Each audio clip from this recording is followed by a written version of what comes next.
What's up, guys? It is Modern Craftsman Monday, and this week we have Mike from Greenside.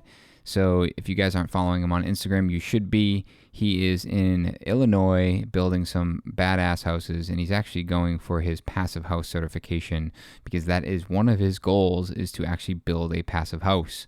But he tells an interesting story about 2008 and how basically the recession almost put him out of business. And he gets a little bit personal about how that impacted him and his 6 children and what that meant financially.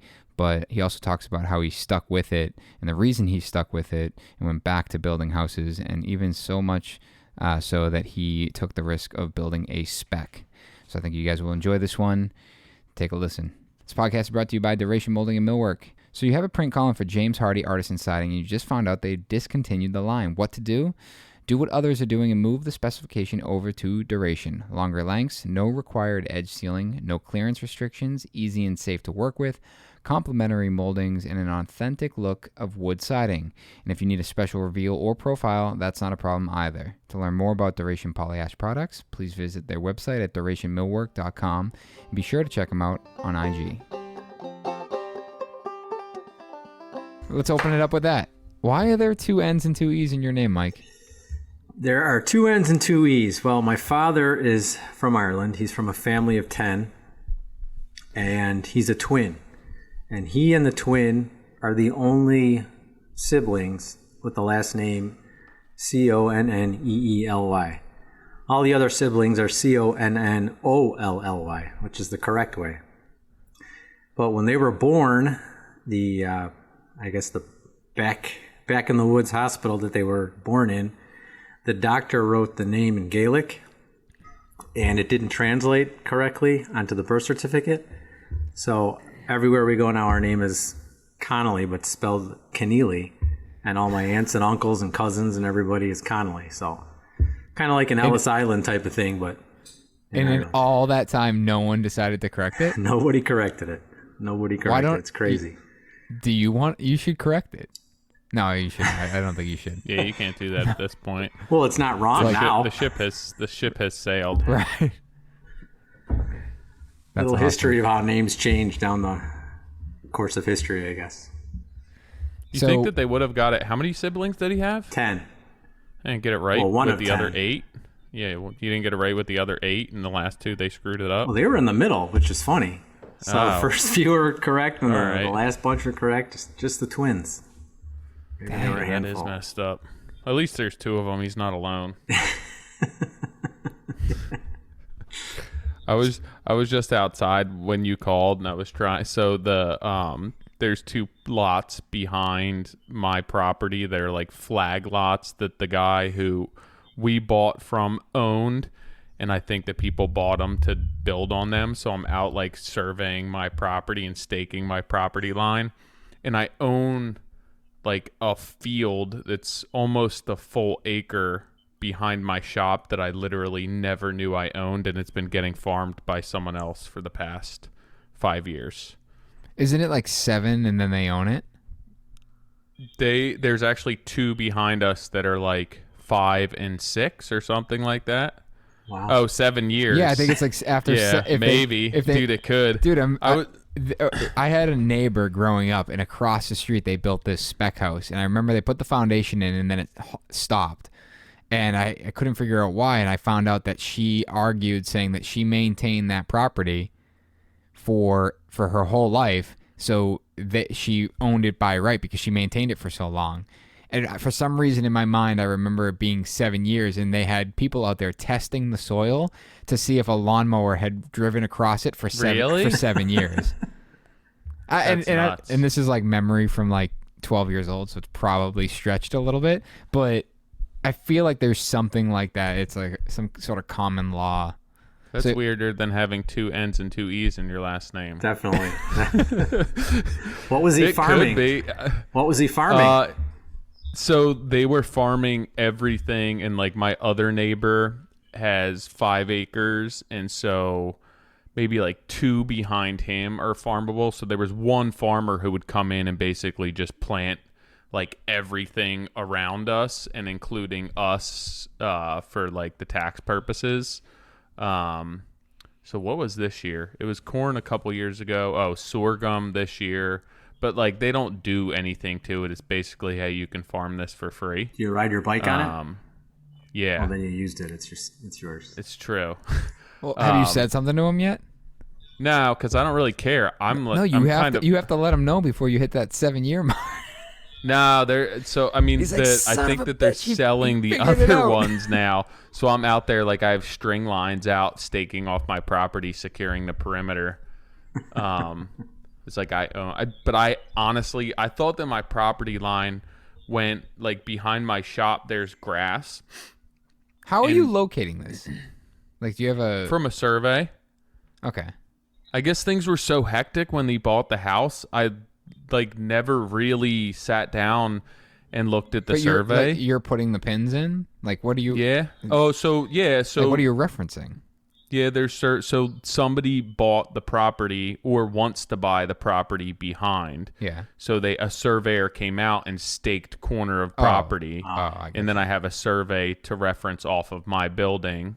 Right. Because I'm sitting here, it's like I'm thinking that you're starting from scratch. You're like out in the street finding a benchmark, and it's not that bad because I have the shop there, so I have a property line like 173 feet from that, and then there's one pin out at the street. 25-foot tape or a 30-foot tape? 300. I borrowed it from my neighbor. I actually had Tilly out there with me. I was like, just stand on this. I'm gonna pull it really tight. Don't move. Whoa! Yeah, like staking it all, and then it pulled off of the one thing, and I had to go all the way back down. I'm like, all right, and when they planted it, whatever, a lot of it didn't even grow. It was farmed, and they come in here with like a $300,000 piece of farming equipment, and they're not going to go anywhere that there's not potential crops. So there's just like burrs and briars and stuff growing on that side until he's like trying to walk through them, getting stuck on everything. And I'm like, come on, just hurry up. Bring the hammer, bring the stakes, grab the survey. And she's like, I gotta pee. And I'm like, well, just pee right here. Nobody's gonna see if you're peeing anywhere. So that's what I was doing while it was so nice out, and I have like string lines set up around my property. But I had no idea that I owned. I thought that my property was like the groomed lawn around everywhere, and I just learned that I own like how many acres do you have? 75. So we have a little over 3, and then like I said, the neighbor next to us, which his yard comes like into our backyard, he has 5, and then there's that we don't own. There's 5 and 6 behind us. So there's like 20 right around us that there's only 2 houses on, but who knows for how long. It's crazy. Like everything around here is blowing up. They're building a house across the street. Like there's no land anymore, so people are paying crazy prices and like building houses in the middle of farm fields with no trees. So what's your closest metropolitan area that are Philly? We're only like 25 minutes from Philly. Oh, really? My wife works in Philly. Yeah. So we're close. New York is about an hour and a half, 2 hours, but we're just like in this weird little farming circle. Everything else around here is suburban, complete suburbia. Yeah. Like you go over one block and it's developments. Where it's just our house was like the original farmhouse for this entire area. And then this is all agricultural. That's zoned agricultural right here. So everyone needs like a minimal lot size. So you think what's the minimum lot size? It's weird though. So it's supposed to be 5. I was looking up all of the zoning because I just found like 3/4, 7/8 of an acre next to me, and like if people build behind us, this isn't going to be our forever house. So I was like, I wonder if I could subdivide that and put a house up. So I looked that up, and it's weird because it says that it's a minimum of 5 acres, but then he was able to subdivide the lot that he owned that was like 13 into 4, 5, and 3. There's some half acres in there. So I don't really understand how he was able to do that, because then we're still zoned agricultural, but we're in that zoning district, but we don't have the acreage to be able to be considered that. Probably some sort of variance. Yeah, I don't know. Mike, so how close are you to Chicago? We build about 20 miles west of Chicago. I feel like that's like the sweet spot to all these metropolitans, is like 20 minutes, 20 miles, like something like that. It's the commute time, right? So Right. if you hop on the train, and we build in a town called Hinsdale, or one of the towns, and it's like a 20-minute train ride into the city. And if you drive, depending on traffic, it's 20, 25 minutes. So that's the sweet spot for commutes. Yeah. I actually live further out than I build. I'm probably 30, 35 miles outside. I live in a town called Naperville, which is always on the Money Magazine top places to live. But fancy you. Yeah, right. You're still pixelated on my computer, so. No, that's just my face. So yeah, it is, Nick. I feel it like that, and it's that commute time where that whole urban sprawl where everyone moved out of the city and developed right outside to get away from the city. And then I do feel like pre-COVID, and I'm sure leading up to that, like I know around us, Philadelphia had a huge influx of people moving into areas of the city that were not nice areas. I think, I don't know, I could be talking out of my butt. I think that probably slowed down some. I know a ton of people were looking to move out of the city. But like the past 10, 15 years, Philly and like these areas around Philly were just blowing up with people wanting to move there. And then again, I since last year, all I've heard is people looking to get out to these towns that are within that close proximity to the city, planning for when things get back up and going again. Yeah, there's like a mass exodus out of these urban areas. I know. It's crazy. And it's all like you can't find houses and property and everything else around. I don't know how it is out in Chicago, but like everyone's paying over. I know that's the way it's in, and it's been like that in Boston, but everyone's paying over appraised value and then bringing cash to the table. There's just not a lot on the market right now. It's scary. What's it like for you, Mike? It's scary out there. It reminds me of 2005. How so? Just prices are going crazy. And in Chicago, we've always been a kind of a modest market. And there's houses that are going up on the market and they're getting 10, 15 offers. And all above asking. And I mean, that's just not common, obviously. So when you see that happening, you kind of scratch your head and say, what's next, you know? So, you know, in referencing 2005, you know, what was your experience back then? Well, I guess we got to go back earlier than that, kind of give you a little history, at least from my standpoint. Yeah. So I grew up in the building business. My father was a builder developer. He emigrated from Ireland, actually, to Boston. He lived in Boston for a while. He met my mother there. They had me, so I was actually born in Boston. I'm a Dorchester guy. What part of Dorchester? Daly Street. That's all I know. Daly Street? Yeah. I'll have to look it up. I always kid with my wife. I said, if I stayed there, I could have been one of the funky bunch. But in let's see what year, I think it was 1977, my dad left Boston, left my mom and myself there while there was no work, and he came to Chicago and found a ton of work. He was a carpenter. So things were good there, and then he moved us out to Chicago, and he was a carpenter contractor there for years, and then gravitated into building and became a builder developer. And he pushed myself, my brother, into the field. He had us on job sites when we were like 10 years old, pushing brooms, putting on hardware, you know, all the stuff you do when you're a little kid. Eventually he put us in some heavy machinery. I can remember when I think I was like 12 years old, loading trucks on a 955K. You know, my voice hadn't even cracked yet, and I'm screaming at truck drivers saying, you're loaded, get the hell out of here. child labor laws be damned, you know. But did that for a number of years, all through high school. Worked with my dad every summer. After high school, started running projects. I didn't go to college. I went straight into the building trade, and just kind of kept going since then. Probably around 2000 and no, it was 1998. I went off on my own, and I started building houses on my own. That went pretty well. Did a bunch of single families, a bunch of remodels. What made you go off on your own?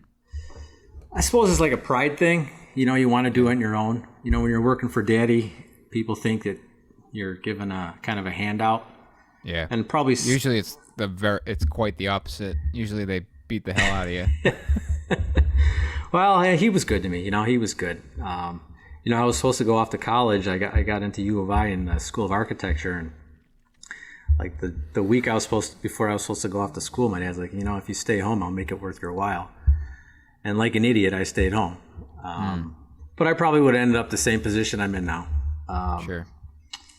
But yeah, went off on my own, started building, got into some projects, partnered with my dad on some projects, developing. We did some townhouse projects, single family, and they were going well, doing really well. And then 2006, 2007, 2008 happened. Got my ass handed to me. Had to go back and put on the tool belt, back to remodeling while I was working out deals with the bank on paying off all the other stuff and getting the bank out whole. Looking back then, because I was in school during that time, and everyone always references 2008, and the question I always kind of come back to is that what was it that, and I don't think it was necessarily a mistake, but looking back at 2008, what was the one thing that you had wished that you hadn't done, or that you wish that you had done in preparation for? Like, were you over leveraging yourself? Were you on this wave of greatness that just came crashing down? Like, what, looking back, what would you have done differently? Well, when you're in the moment, I mean, I didn't do anything wrong. I did what all the right. The builder developers were doing in this town, my dad being one of them.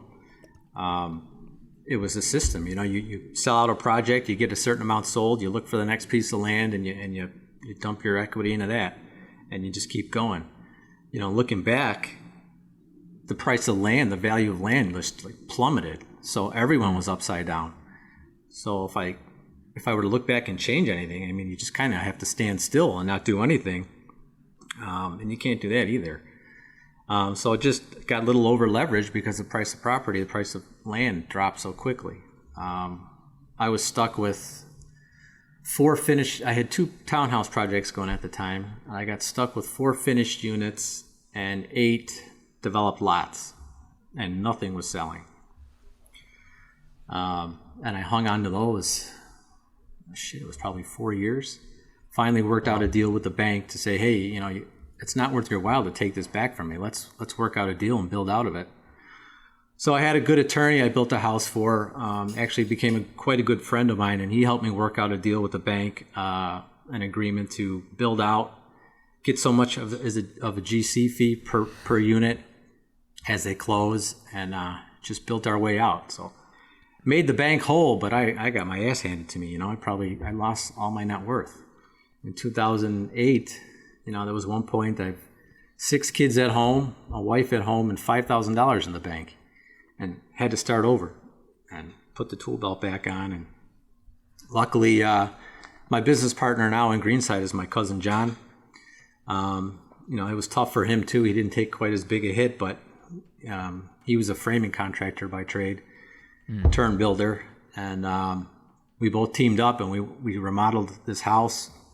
We got a job in Western Springs, which is a town next to Hinsdale, and basically did all the work ourselves, most of it, and just started from there. Back in 2008, 2009, 2010, it was like all remodeling. there was no new houses being built until finally we actually got the balls to build a spec. Built a spec and got some build-to-suits come our way and have just been trucking with that ever since. When you had $5,000 in the bank, what was depleting that? Was it the properties that you were holding on to? Or were you trying to keep... 5 kids. Six kids. Did you say 6? 6 kids. From a professional standpoint. It lasts, what that $5,000 lasts like 5.5 minutes. It was scary, man. It was scary. When you're... It's like 2 Costco runs. Yeah. Costco kills me, man. I don't know about you guys, but I can't get out of there under like $500. Now it's Target. It's like yeah. Target shows up on my credit card statement every day. I'm like, oh my God, like what are we doing? It's convenient. Yeah, of course it is. I don't know what they do in there. I mean, I'm not one to talk. I buy lunch and buy coffee every day. It's a waste of money, but I mean, from a professional standpoint, obviously the personal side of it, you have to support your family. But oftentimes you hear that people hung on to employees for too long, and obviously there was this shift from building new houses to going into remodeling. And I guess part of my question was, do you think you would have made the jump to reducing employees, putting the tool belt on, and going back into remodeling sooner if you could have done it all over again? Probably not. No, I just would have... I don't know what I would have done. No one really saw it coming, how far it jumped down. The only thing I could have done is just not get so in front of my skis. But at what point do you pull back? Yeah. I would have, like I said, I would have had to stay still. Guys that stayed still are the ones that made money because they didn't lose anything. Was your dad still working at that point? He was. He took a huge hit. He had properties in Florida. He had a big townhouse project that my brother, condo project that my brother was running. And it's a giant game of hot potato, and he got caught. And his health was declining at that time too, so it didn't help. It was just a bad couple of years all around. It's crazy, like, to think that you're in that position and then you stick with...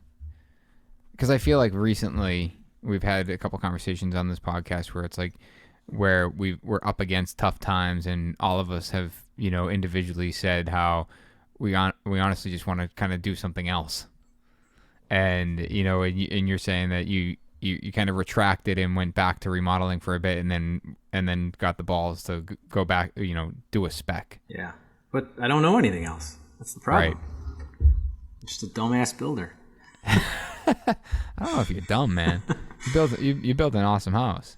So fast forwarding, you get into the spec, and you say you've kind of been doing that ever since. So let's talk about what you're remodeling to survive. In lesser words, right? What got you to the point of deciding to do that spec? A couple of things. Remodeling to me is a lot more work than new construction. Or at least it's a lot more difficult, more time consuming, especially when you have clients living in the house. I'm sure, Tyler, you know this. You have to clean up immaculately every day when you're done. And, people are living there, so you can't leave it a mess. You have to have things tidy. You have things closed off. And you're spending an extra hour and a half there every day just to accommodate that. Whereas new construction, when you're done, you just go back there tomorrow and pick up where you left off. So from that perspective, new construction is more enticing. And to me, there was always more money in new construction than in remodeling. I know guys say it's the opposite, but I've never hit a home run in renovations. What was preventing that? What? Making more money in remodeling? Yeah. Like, why weren't you hitting home runs in remodeling? I guess bidding them too tight. Yeah. When it comes down to it. It's a completely different animal. And it is even the cleaning up factor that you don't realize when you're leaving the job for the weekend, and it's a heavier clean than it is from day to day during the week. And I remember even doing, a deck or two every couple of years. And I go to wrap up and I throw a tarp over my saw and get a blower out and blow the entire deck off. I'm like, I don't have to pull up floor protection. I don't have to vacuum. I don't have to sweep anything. I don't have to make sure anyone turns off any lights. And that's still within the entire realm of remodeling, but it is completely different. I think that I don't understand how people have a foot in each. Nick, I know that you are looking to do that more. I feel you need two separate sub pools as well, because there's new construction guys that I definitely would not want in somebody's house. We do both. It's just like you said, it's definitely two different worlds. And we do mix our subs, but when we have the new construction subs on the remodeling, it's more time for us babysitting, monitoring, making sure things are getting done right, and being respectful of clients and all that type of stuff. So I feel like this question comes up a lot. Do you feel as though someone that remodels can build new construction and vice versa? Yeah, I don't see why they couldn't. I mean, I guess, people. I feel like I hear people say, if you can remodel, you can build. It's like building new is far easier. You're not dealing with, as Johnny says, you're not building a house with a house in the way, right? True. But there, but on the other side of it is, I feel like there could be there's a lot of things that you deal with in new construction that you don't deal with in remodeling. True. It depends on the type of new construction too. Are you building a mid-range type home, or are you building a high-end home? That's two different animals. Some people that build construction can't build other types of new construction. Right. There's this large swing of quality of product or detailed of product. So going into that, or going back to kind of getting into this spec world, I'm fast forwarding to what you guys build today. It's, everything you build is, at least from the outside looking in, it's really high end. It's, it's incredibly, there's a lot of detail that goes into it. And is all of that product is sold on spec? Most of it, no, sorry, not on spec, or build to suit, custom bills. They are, okay, most of them are custom. Yeah, we do specs. Percentage wise, I'd say 10 to 25% of what we build is spec. Oh, okay. We don't want to get too far over our skis. So what is the model between custom and spec? And how is that, like, how do you approach let's just talk about your approach to both of those types of projects. Well, a custom build is a lot more work because you're dealing with the clients. It's a lot less risk though. So we found that we needed to get into the market that we're in now, we had to spec build first. You can't just expect someone at this level to hire you to build them a house if you have no experience in that realm. So how are you going to get that experience? You got to build a spec. Mm-hmm. And that's what we did. And every year since we started Greenside, we'd build a more expensive or higher end spec every year, trying to get up to this market where we're at now. And thankfully we're in a good market, and thankfully we have some good relationships with architects that are designing awesome houses. We're working with a lot of top designers now in our market, which helps. So it's all part of building the brand, which we've been trying really hard to do, get that brand up, because we have the know-how. We've got tons of experience.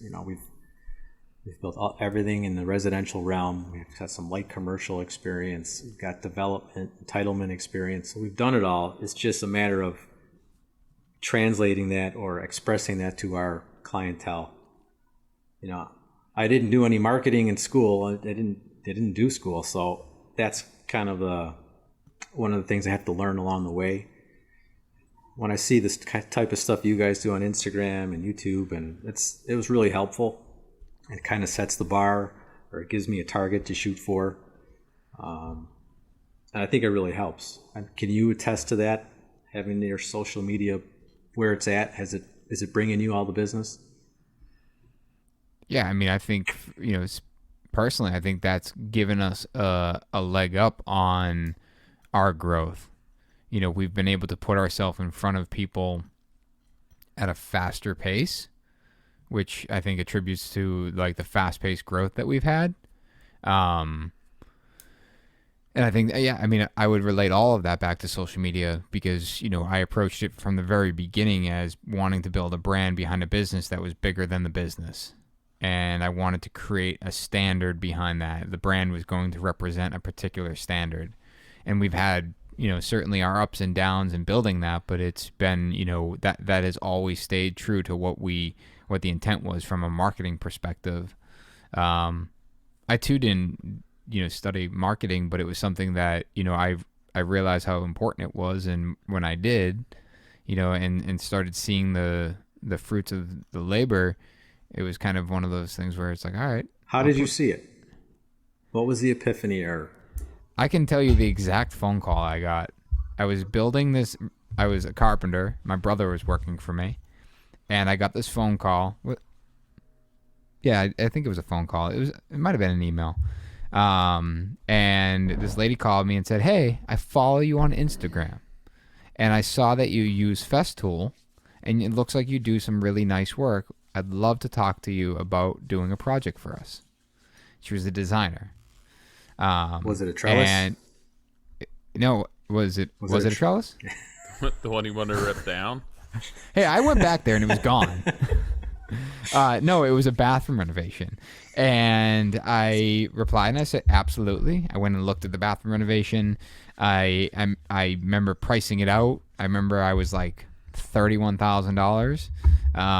And I didn't get the job. And, you know, I followed up and I said, hey, you know, what can I learn from this? But it was at that moment when she had given me that call, I realized that this is an opportunity I can market myself. And all it is me posting. It's just my time taking a picture. And if you go back to those days, it's like, an iPhone 4 photo with a yellow filter on it, because for some reason I thought it looked good. And that was it. Every day I just post a picture. And it just became this thing where it's like, if I'm going to, I'm just going to do this every day and see what comes out of it. And it continued to grow and grow and grow. It was the same thing for me, Mike, is that, each project we did, we weren't doing any spec, but each project we did, we tried to take a little bit of what we, I've said it in the past, like take a little bit of the money that we would have made as profit and dump it back into the project so we can incrementally market to a higher network of people. And I say that in realizing how organized that sounds, like meaning like, oh, I was going to make $15,000 on this job. I'll take, 7 of it and put it. I had no idea what I was doing. I was just spending every dollar I could to make the job better, having no idea if I was making money or not. And but knowing that if I kept marketing towards a better product, I would continue to grow. And even to now, it's I have some new construction experience outside of NS Builders. We've done one as NS Builders. My guys on my team have done some new construction outside of NS Builders, but NS Builders itself doesn't have a tremendous new construction portfolio, but that's okay because we've built the reputation as to what matters to us, and we're willing to put the work into making sure that we can approach this with the right mentality, and having great clients that trust us in the process and really understand who they're working with. But I think also approaching these with really good architects. We look back at some of our most difficult renovation projects, and the difficulties oftentimes come to incomplete design. And it's, we spend an enormous amount of time working through things. And I think in renovation, specifically smaller renovation, the time spent on design and planning is oftentimes shrunk even more because the budget is smaller, and and even though it takes just as much, if not more time to design or plan it. Tyler, do you think because you do primarily, like, we'll call them partial renovations, Yeah. It's like, do you feel as though that's probably the biggest pain point when it comes to design and planning?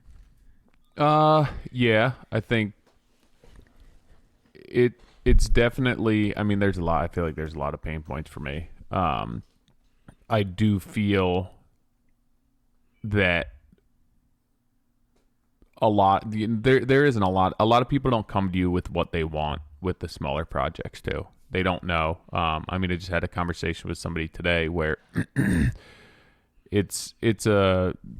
overall picture for the job is a larger scope, and it involves a couple of different phases and everything else. In the first phase, although it is more of a centralized project and it involves fewer rooms, it's like, let's bring somebody on from the get-go and start working on the big picture, and they're hesitant because it costs a lot of money and everything else, where I think that it would be so much more helpful for the customer, for subs, for me, for the designer, for everyone to have their heads on the same page, and start working on that from the get-go to kind of figure out what's going on, than it would be to not have any of that, or for somebody to come to me with, hey, this is what we want to do, let's get somebody involved from the beginning. That's just, it's not that typical with what we do. You know, you get into houses specs, you need an architect there. You need a design in place, at least something, a permit set, but most times for us, people don't have anything as far as what they're looking to do, any sort of design, and they're not necessarily budgeting any sort of funds towards that. That comes into educating the customer, right? I mean, yeah, and I think, I mean, even the conversation with, and it was just via email, and the guy wants to hire us. He wants what we do. He lived next door to somebody that we work for, and for me, it's bringing somebody on at this point, especially an architect. It's a very old house, and to have a relationship with somebody at that point, if we open a wall up, we open a floor up, and it's not how we thought, and now we already have an architect involved where we can get an as-built right away for changes, it's so much better to do that up front and invest that money up front. So now it's not, hey, we don't have an architect on this job, we have to find somebody who's going to come in and then sign off on this structural, where it may not be worth it to them at that point, or you're asking for a favor, or somebody's dragging their feet because it's a small job and they're busy, where if you feed them this work and it's a bigger overall package, even if you're only doing certain things, you now have somebody in your back pocket that's, hey, this framing's all chewed up. The inspector wants to see, hey, yeah, I'll get it out, thanks. The inspector wants to see, somebody sign off and seal this, then that architect's willing to do that. Sorry, guys, I got a knot in a lace on a shoe for a 4-year-old that's obviously very pressing.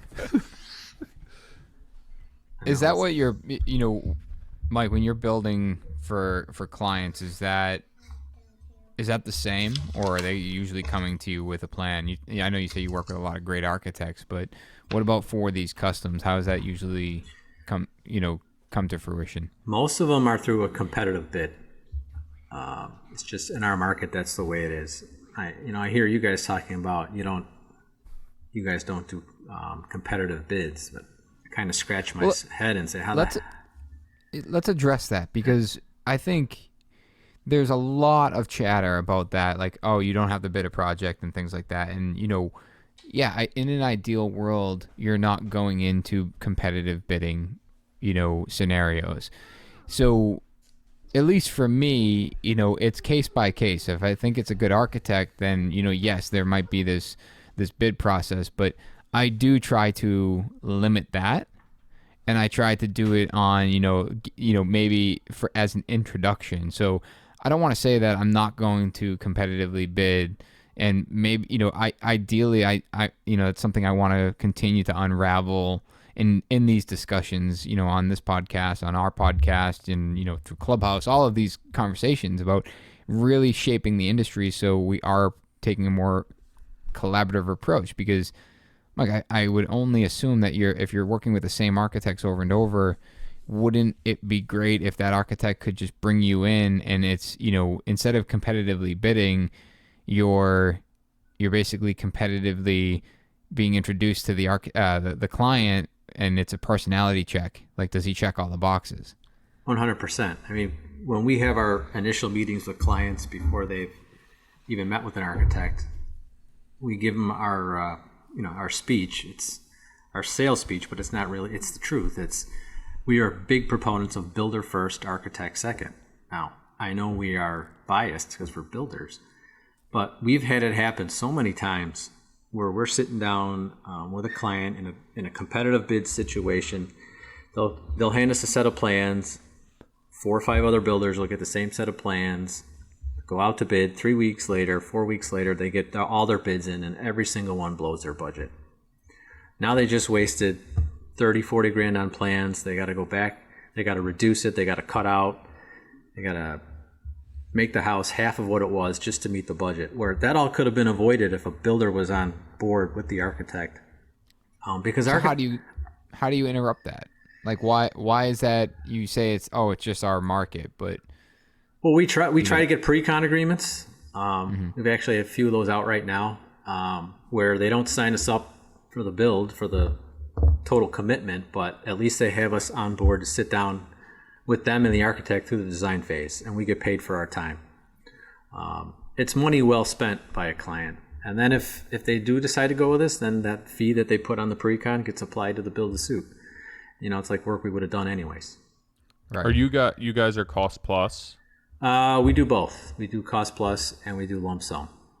And is your cost plus like a true cost plus, or is it does it have a fixed component to it where your cost plus on your subs and your materials, but then you have a fixed fee for a portion of the job?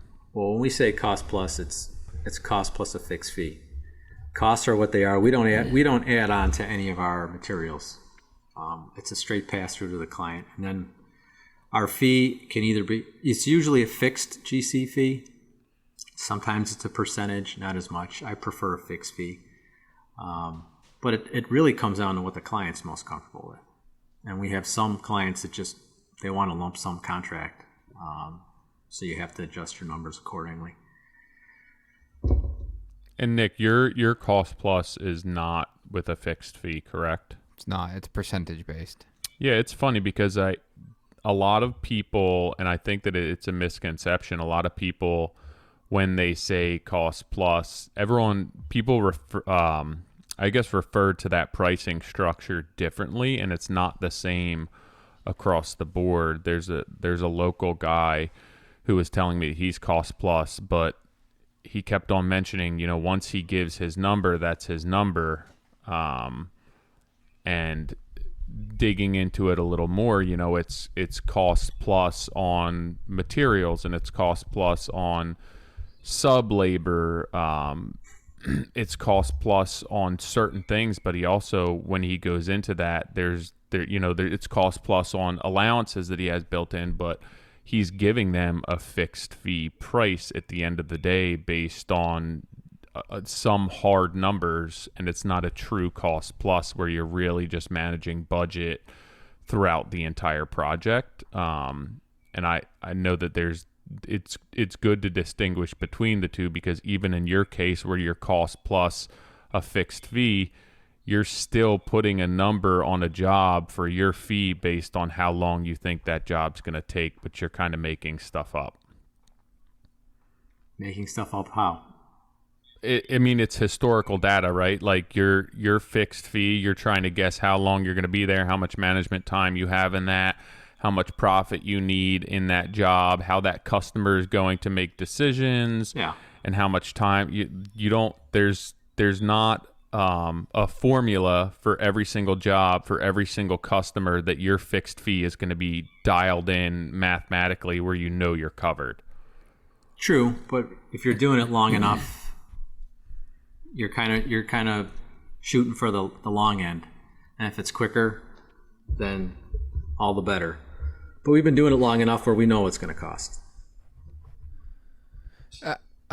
Your your comment about whatever the client is most comfortable with,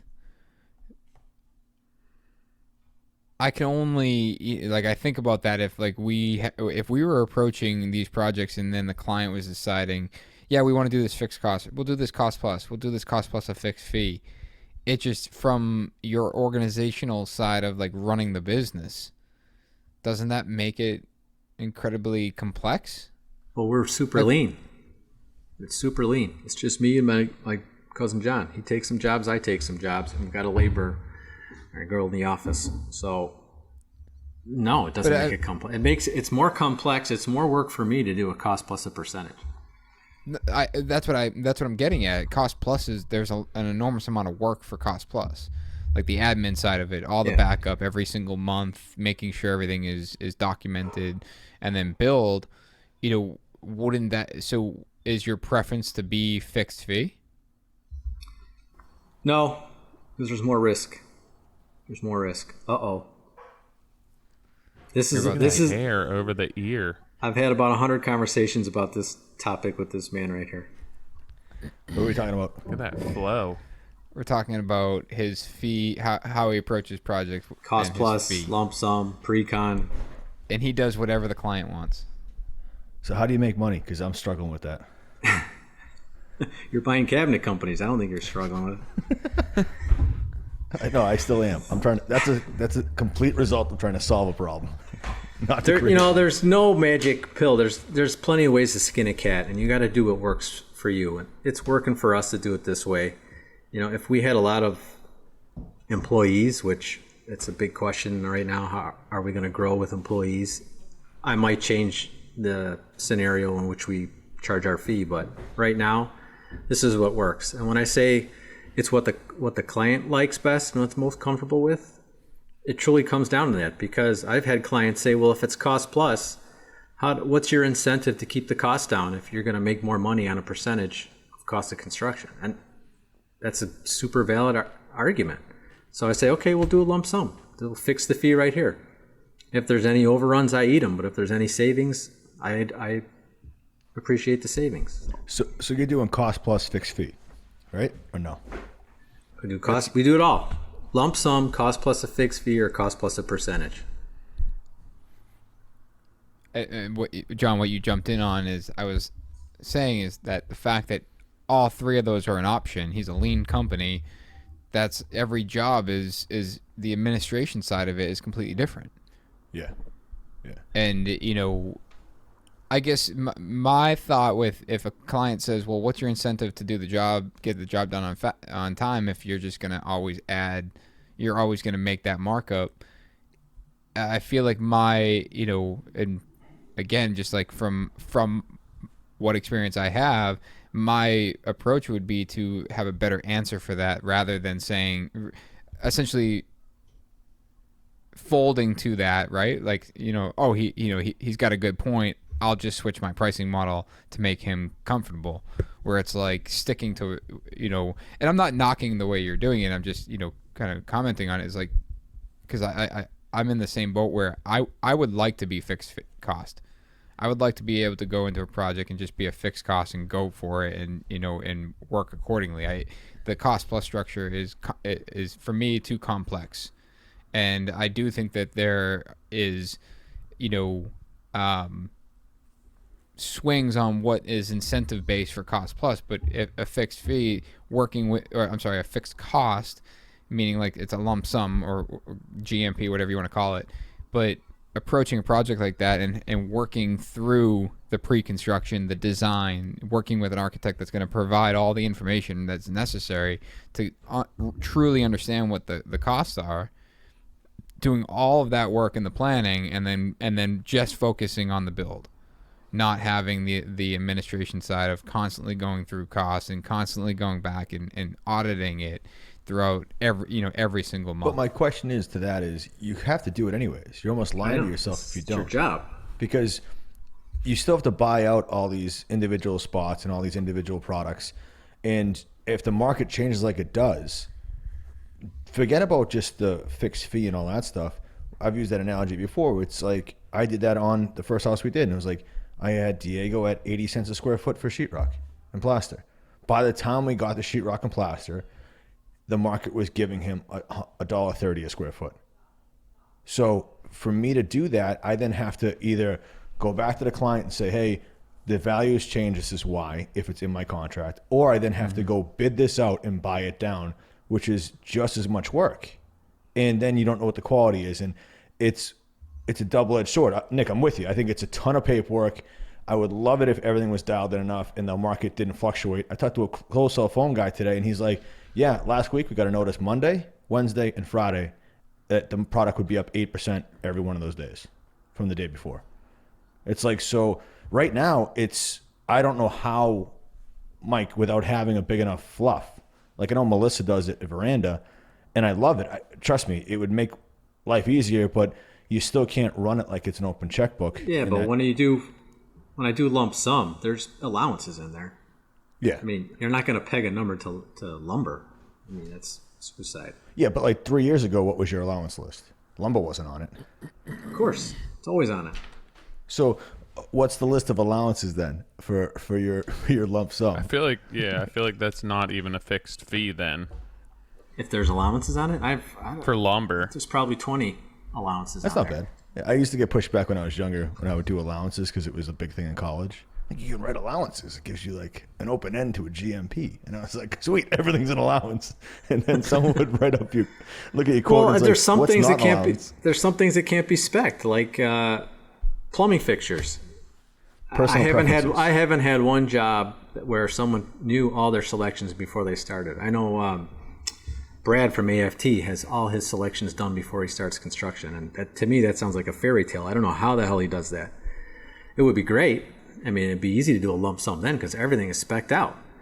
But it's just not a reality. At least in my reality, it's not a reality that people have all those selections done. It's hard to get them to make their selections on time before we need it, besides having it done at the start. So you have to have allowances. And you're controlling that as well. You're doing selections. We have designers. Oh, your designers doing. Okay. Yeah. I'm trying to figure out what I do about houses that I don't have designers. And they like what we do on IG. So like to Nick's point, like we want to be creative and, bounce in and out of lanes, fast lane, slow lane. Put the designer fee to you. I know. Because that's what we used to do. It's just now, how do you break time away? Yeah.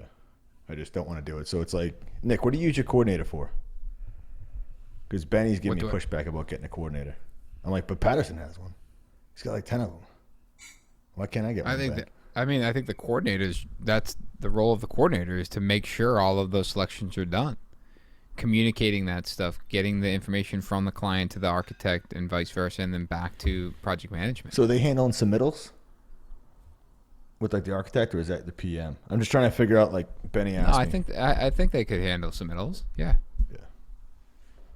I mean, right now we're PMs and APMs, so they're the assistant project manager is floating the role between project management support and coordinators. So, but yeah, I mean, they're handling the submittal process and making sure selections are finalized, approved, like getting the approval from not only the architect, but if the architect's not approving that stuff, the homeowner is checking off on it. So, I mean, I think that, to Mike, your point, like that takes a ton of time. And I agree with you. Like, the fact that Brad is not breaking ground until he's got all that stuff selected is awesome. And it's, I've probably, in, the 7 years I've been doing this, I probably have looked at 3 jobs ever that have had literally everything spelled out. And I think only one of them I've done. And the other 2 is, we had competitively bid them. But, and to go into that and know everything, it's like you literally have all the answers in front of you, and you can feel confident to it. But I think to what John was saying, it's, then it comes down to obviously lumber, and there's allowances in there for fluctuation. But, forget lumber. He was talking about, board, drywall, blue board, that the sub was, at a lower price during pricing, and then things changed, and, How long was that span from when you priced it to when he's ready? Too long.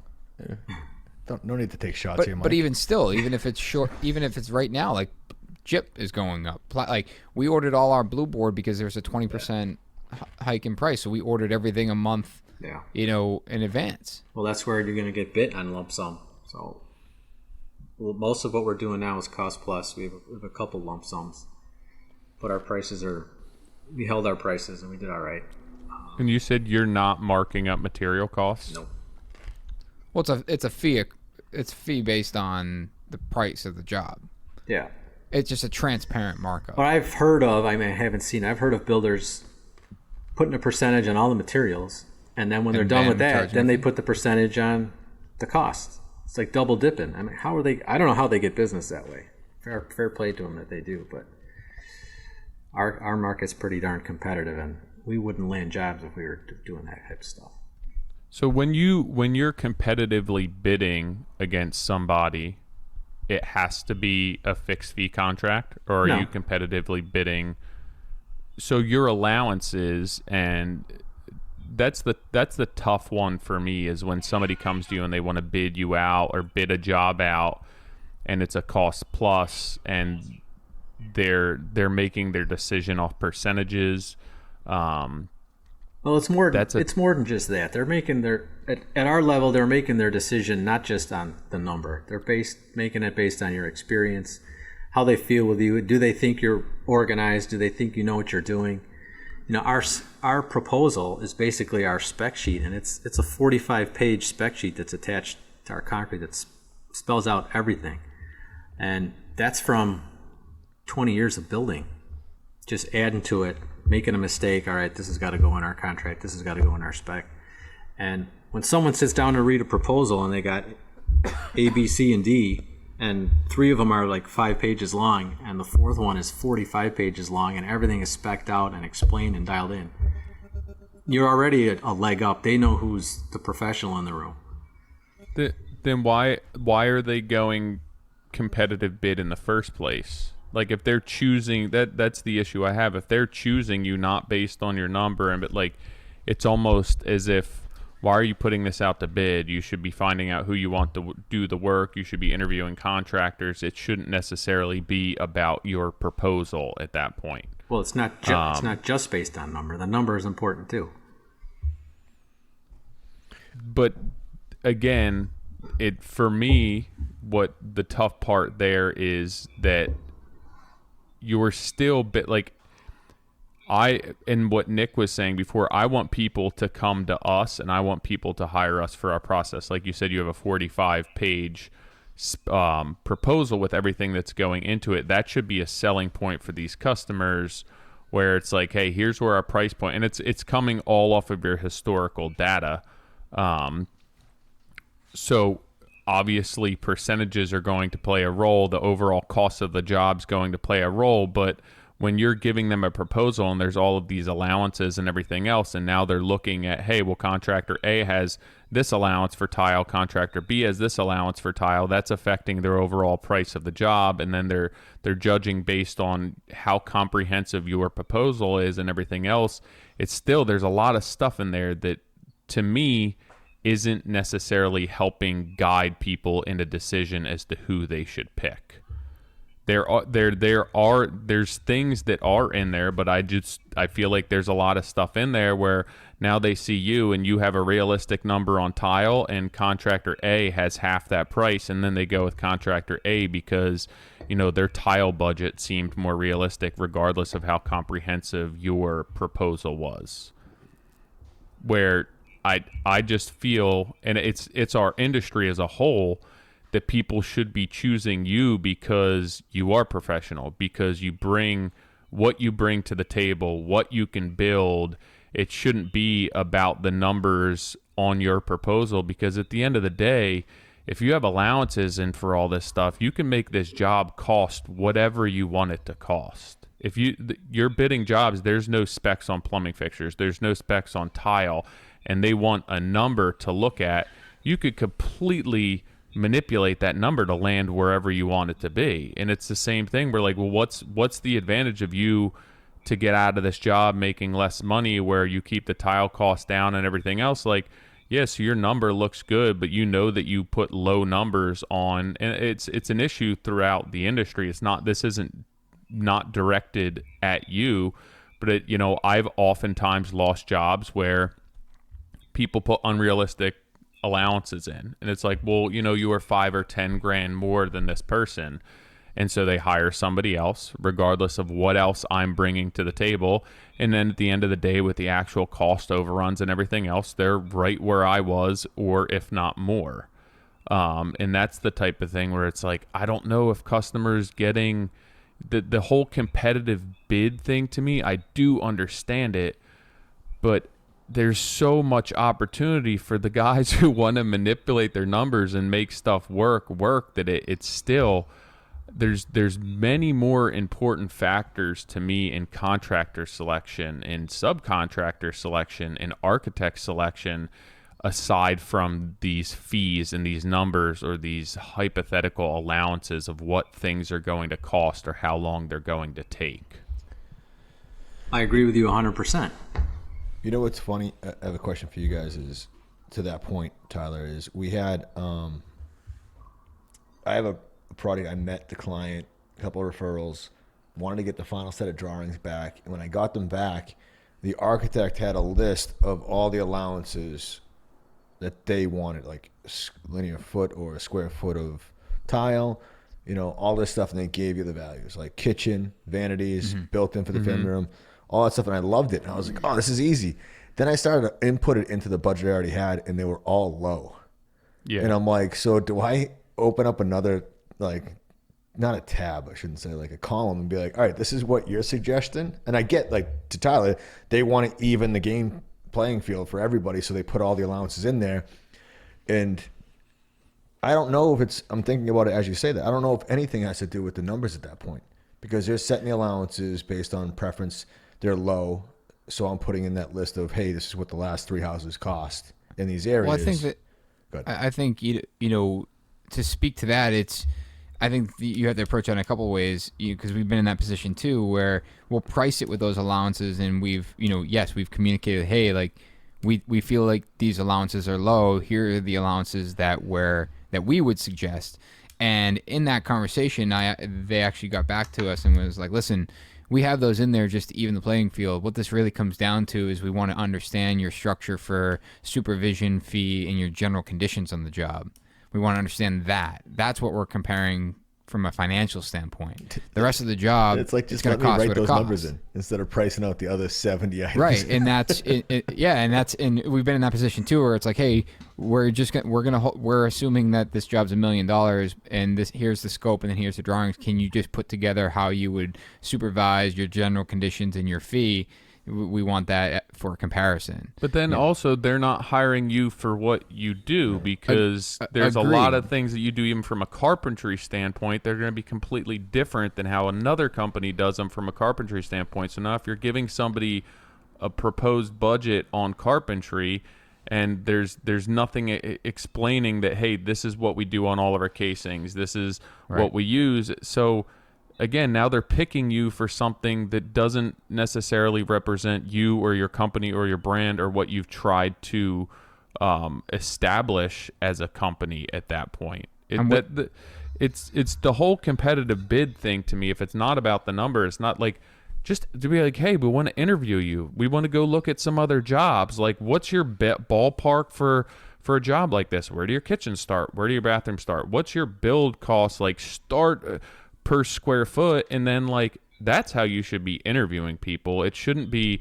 let's try and figure out, unless you have a completely, absolutely comprehensive design with every single selection made and everything spelled out that you can send people that it's actually apples to apples. It will never ever be apples to apples. So find somebody that like fits your program. But that does happen in this competitive bid. We do meet the clients and walk them through existing houses and finished houses and clients' houses that we've built to build that trust and build that rapport, and so they can see the quality. That is super important. But the numbers matter too.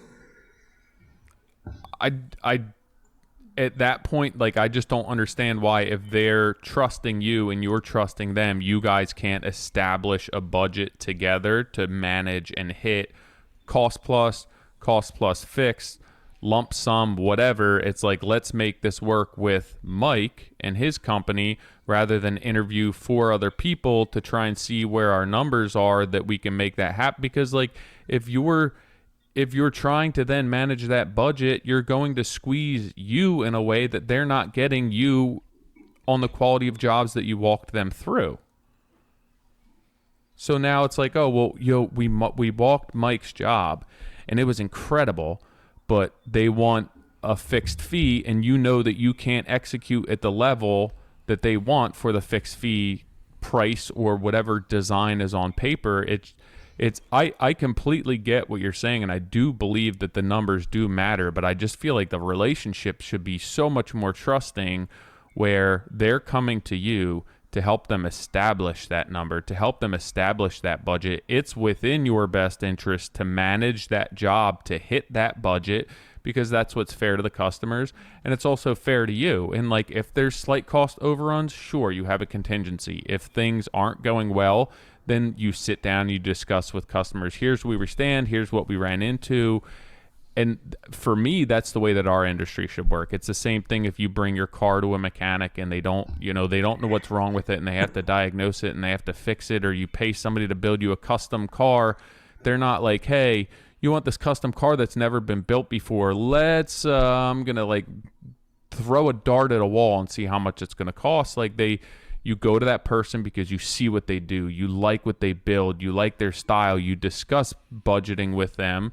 And then you put your trust in them to kind of hit those marks. And when there's big benchmarks where it could sway you one way or another, you have a conversation and you move ahead and you continue to kind of work towards that. But for me, I just don't think that the architects and everyone else are doing you or doing me or doing anybody justice by saying, hey, let's put this out to bid. Like, it just doesn't make that much sense to me. I mean, I want sunshine every day too, but it doesn't happen. That's just reality.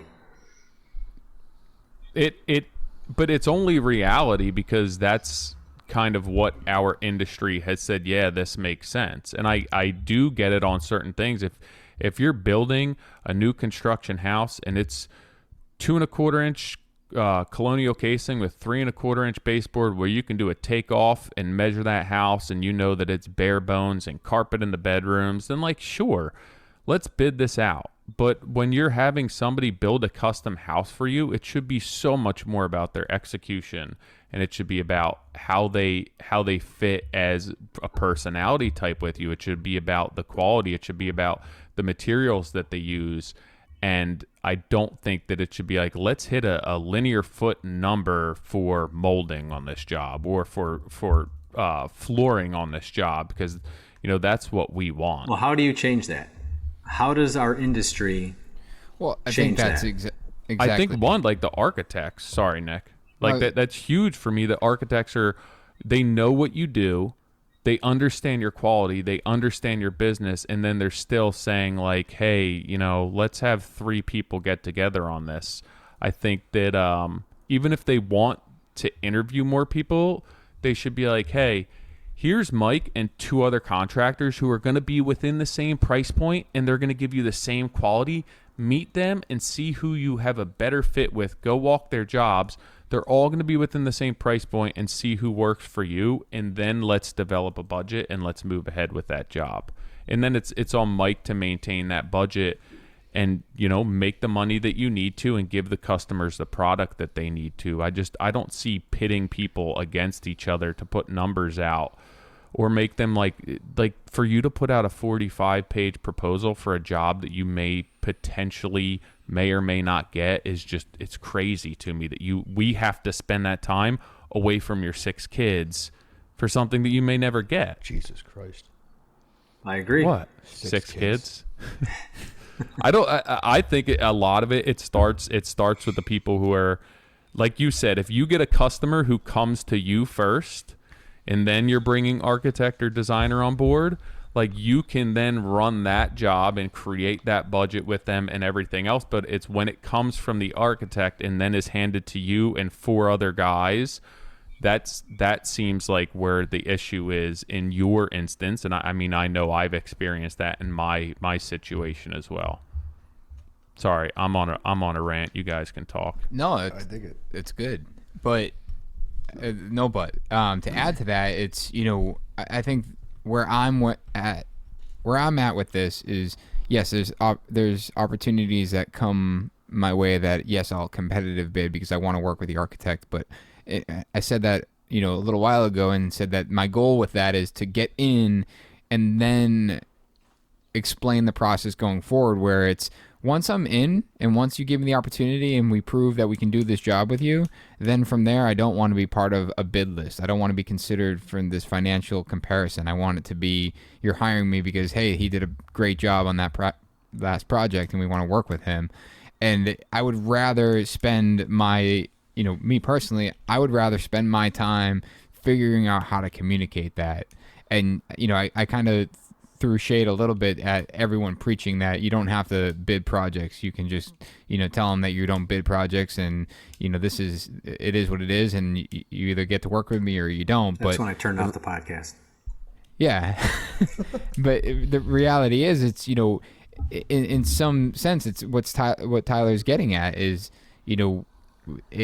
Mike, you asked like, how do we change that? And it's this awareness, right? It's like how we're educating our client. It's about educating the architect, the value of paying you a pre-construction retainer to get you involved and you guys work together. The fact that people are spending, using your numbers, $30,000-$40,000 for a design only to be bid to 4 builders. Now you've wasted your time, the 3 other builders' time, the architect's time, he's going to get paid anyway, and the homeowner's time. And you have there's nothing to show for it except for something that they can't build. Where it's like you said it yourself, is that if you could get them in on a pre-construction agreement and be part of that process, they would have ultimately saved time and save $40,000. Yeah, and it's figuring out how to I feel like I'm trying to sell you on this, and I don't. It's not just in our industry. When you go look for a car, you shop your car. When you go to a mechanic, you shop prices for a mechanic. Everybody shops everything. But once you find the best mechanic, there's no more shopping. I'll drop my guy off. Also, it's I'm not going to 6 different mechanics and being like, hey, I want a detailed proposal of what you're going to do to fix my car, and then I'm going to go to 4 other guys at that point. And I want to schedule when you're going to be done. Like even car shopping, it's like, I want a car, like here are the specs I want from the car. It's the same thing. thing. It's very easy to get apples to apples at that point. It's not the same thing. If I'm getting a car from one GM dealership versus another, I'm literally getting the same thing. It's like shopping your drywall bid or your blue board bid. But it's not, because it's a handmade product that are two different people do it, and it's 2 completely different qualities. So if I go get a car, I could buy a car in California or a car in New Jersey. It's going to be literally the same car.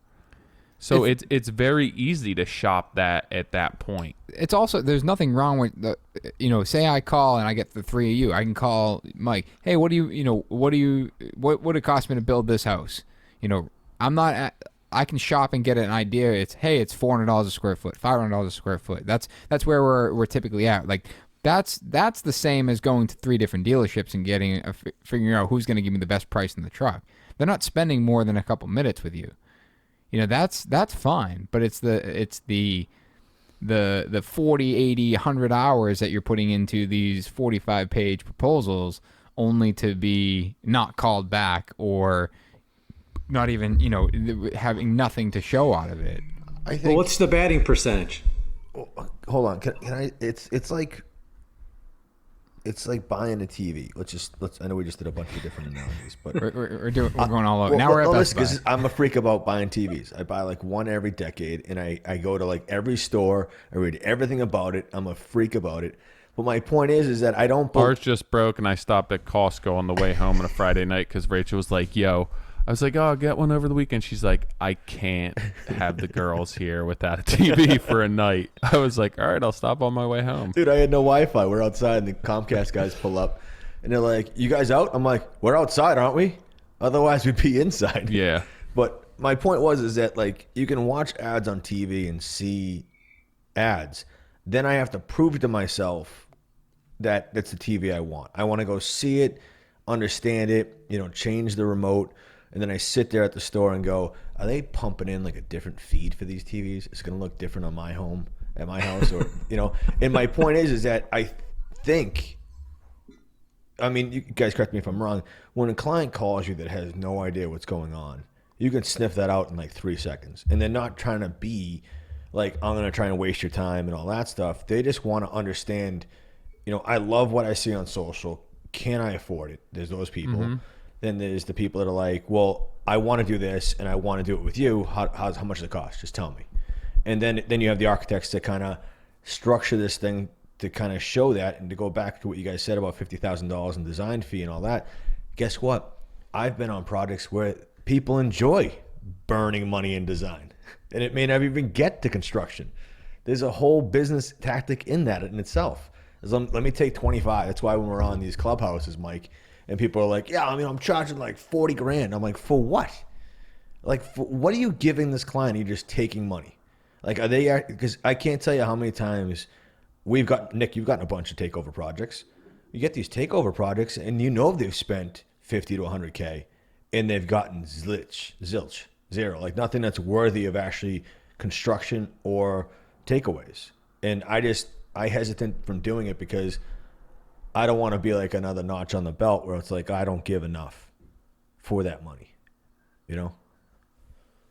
Yeah, we had the conversation, John, even as far as the pre-construction agreements, and it's kind of taken by fire, and I think it is important to address that people aren't taking advantage of that. And I think that when you have somebody sign up for a pre-construction agreement, you should have enough historical data and enough experience to be able to develop that design and that job based around the original budget and keeping them, within that budget and giving them what they want to build from the get-go, and developing that design. And maybe it shouldn't be called a pre-construction, or maybe it shouldn't be like a design deposit, but more of, hey, we take a deposit for, like, it's for the job, right? You want to hire us for the job. Let's take a deposit to get on our schedule, and we will set you up to start that entire design process.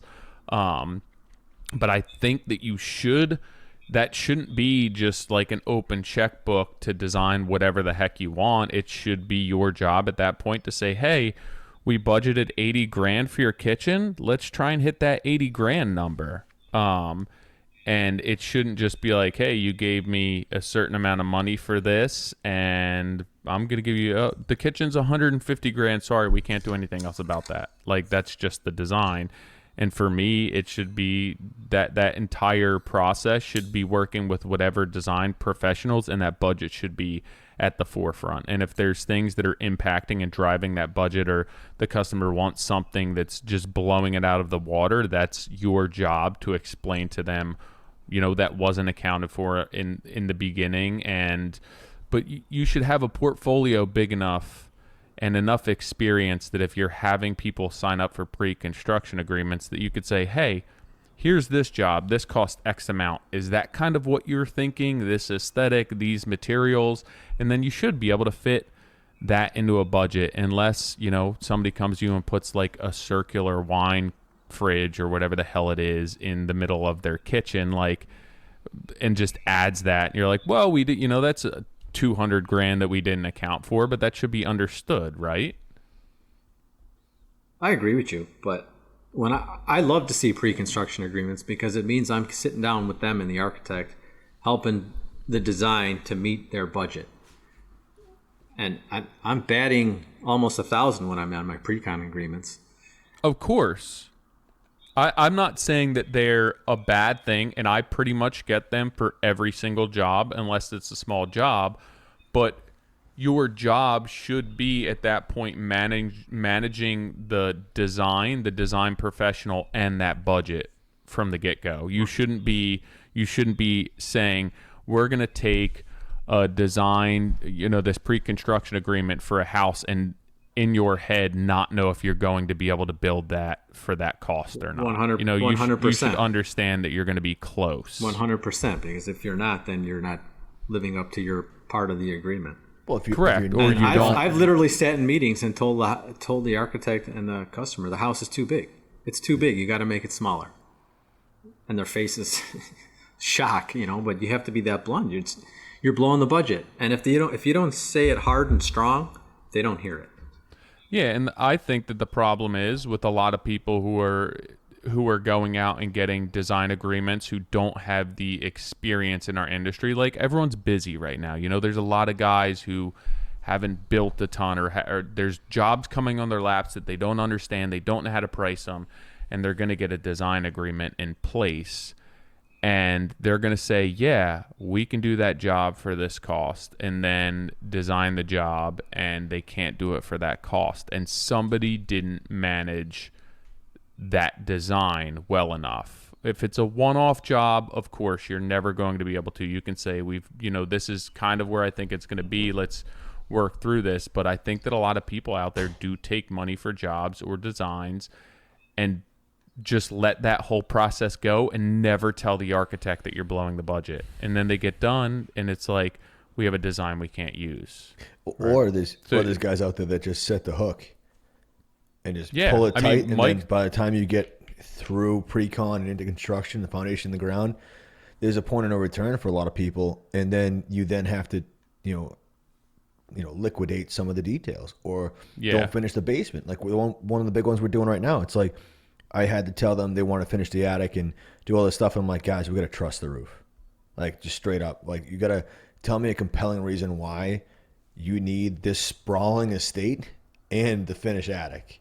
Just, if you have one, I'm all for it. But if not, trust this. It saves us money. There's no more, finished space that we have to do up there. We'll put the fake dormers on, but that's it. And just having that educational talk with them is key. And then, like, knowing that I can phase out the garage. Hey, let's do the garage and do that afterwards. We'll rough it for wiring, and that's something you can get to where it's not like, let's not finish the bathroom in the middle of the house. Go off topic real quick. How many houses are you guys doing with truss roofs? Almost most of them? All mine. Yeah. I mean, Really? Trusses were huge for us in Wellesley because you were able to skirt around, this is a couple years ago now, that if you used a truss, it wouldn't count against your FAR. And then they changed it because basically you wouldn't be able to manipulate the truss to basically dormer it, so you could go over 5 feet. Now they've manipulated that, so it's changed it so anything from top of ceiling joist to bottom of ridge, if it's over 5 feet, it counts as just usable square footage.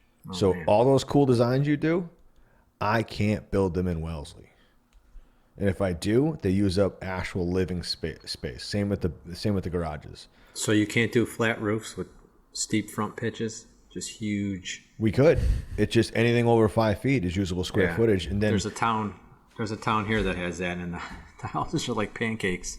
Well, that's why you see a lot of gambrels with us, because that's how we can maximize the square footage. It's just it's really hard to build a pretty house. I mean, Patrick does it all the time, but you're taking these bigger lots that give you the square footage to do it. It just It's funny. It does create such a different impact when you're stick framing roofs too. They're putting up a house across the street, and I'm like watching it go up, and then I'm like, damn, they're putting trusses in. And like you see all the walls get stood up and everything, and you're like, all right, this might be cool, and then they throw some trusses up, and I'm like, it's not that cool. It just doesn't. They're probably panelizing the walls too.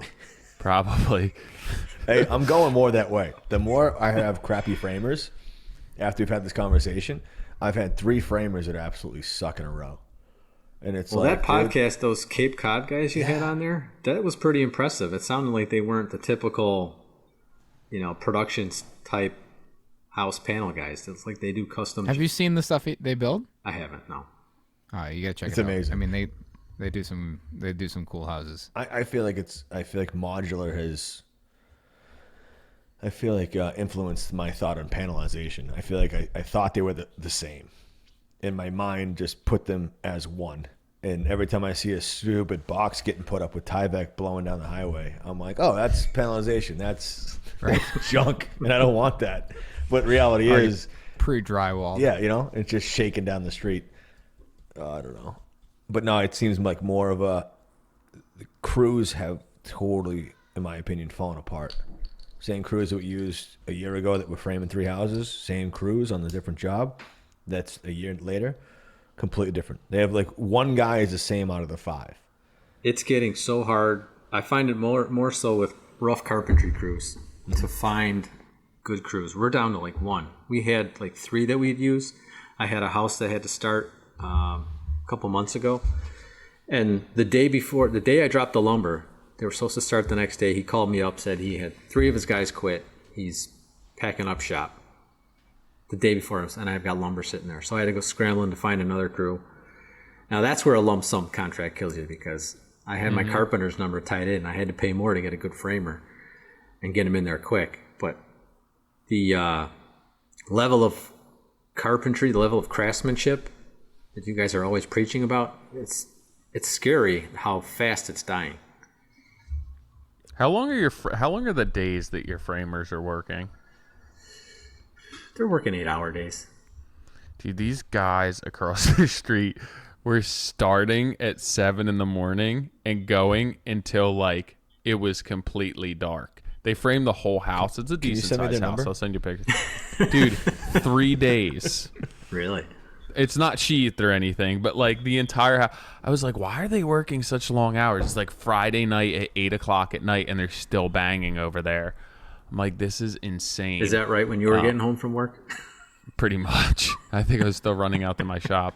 But I know the last time I used, when I brought framers on for something, it was like, it's insane the way that they work. And I could completely imagine why there's a turnover of employees. I would have lasted like till lunchtime, then be like, all right, I'm throwing in the towel. I'm done with this right now. That's why I hired the guys I have now, because they were up the street from me, and I'd drive home and it'd be like 7:40 and they'd still be cranking away like under the headlights. And I'm like, all right, I'm in love. If I use these guys and they work Saturdays, I gain a week every 3 weeks or 4 weeks, just in timing. So I hired them. They crushed it. They crushed 4 houses for us. Then we spread the wealth, put them on a big one, put another crew on another one that we had in the renovation. And man, everyone starts off great, and then it just. This is the reason I 2-3 keep playing around with having in-house carpenters. I know, Nick, you have it. You're talking about getting rid of them. I'm like, I don't think you should get rid of them. If you have good carpenters and you can keep them busy, keep them. Because look at Johnny's complaining about he can't find. I know. I feel like I should hire Nick's guys. Nick, send me a couple guys. We'll frame all some stuff. For everyone that's listening to this, I'm not necessarily looking to get rid of you guys. It's more about restructuring. I'm sitting here and I'm looking at Mike. I'm like, everyone driving to work right now is like, a new job. Nick, just do it the other way. Be like, yo, keep your head in a swivel, kids. All right? Could be you tomorrow. Yeah, seriously. It's, when the axe work till comes dusk. down. Just a hint. Yeah, I he's think the executioner. The struggle with in-house is that, and I'll be curious to see how it changes with some of our bigger projects that we're starting, but is the diversification amongst like all the things that they have to do, and it's the getting set up and understanding what's going. Like we have, we're installing, hi-hat and resilient clip, for a metal stud wall. And these guys have never done it before.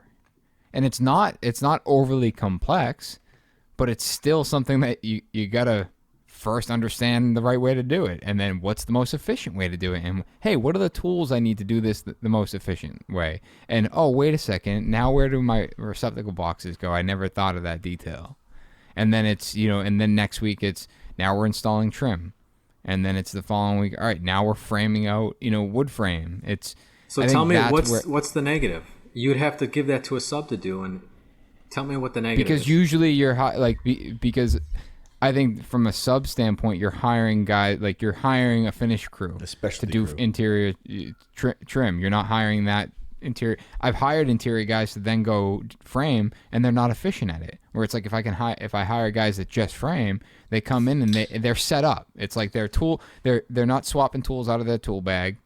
It's they can walk up into the job with everything that they need in one shot, and they go right to work. It's not, all right, let's switch gears. I got my finish hammer and I got to switch to my framing.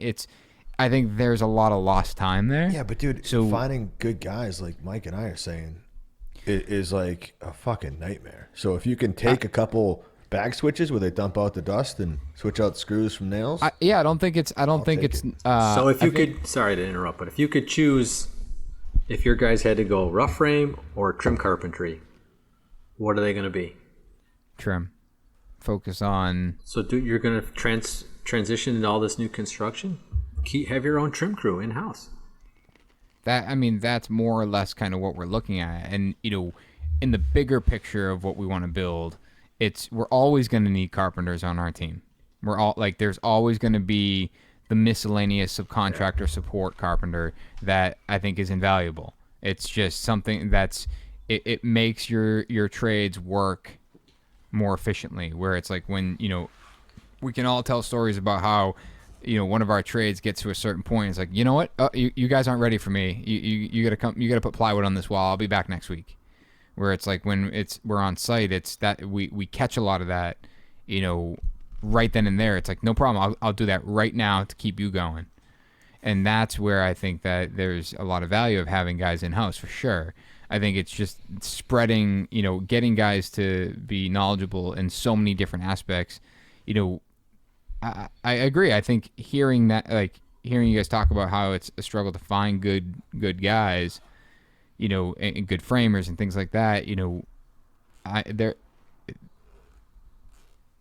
guess it's difficult. And I was going to say, I wonder that, I know of 2 really good framers, and we've worked with both of them, and they're flat out. They're slammed. Yeah. And the question is, all right, well, is it so much? Is it that you have to slow down and not do as much work at once to be able to work with the better crew or the better framer, or get onto their schedule and spend more time on getting them on a schedule 6 months in advance? That's what we're doing. Right. And it's, that's like a hope and a prayer. Just being to some extent, yeah. Locking them up, and then they get a better offer, a better deal in a different house, depending on the market, because someone else is super desperate. I've been there. Yeah, you get what you pay for. You get what you pay for. And when it comes to framers, that's to me, that's the most important part of the house is the framer, because if that goes sideways, everything else is going sideways. So you got to pay for your framers. So all the framers out there, just giving you a plug. So Mike, the only thing that would stop me from having painters and framers in house, not like massive crews, like 3 or 4, is that I have to have someone dedicated to running those companies, those crews. Yeah. Like I can't have my PMs trying to find a home for 2 carpenters, end of the week because something's not jiving, or sheetrock has to have some fire blocking put in. Like that whole production schedule of having guys in house. Like we had it at BGB. We had that for when I first got there. We had our own carpenters. We call them leads, so they would be also running the job while they were there. But dude, it was every day. It was just like puppies coming to work. Hey, can you feed me? Can you feed me work? Huh? Wagging the tail like all happy. Where do I go? Where do I go? Where do I go today?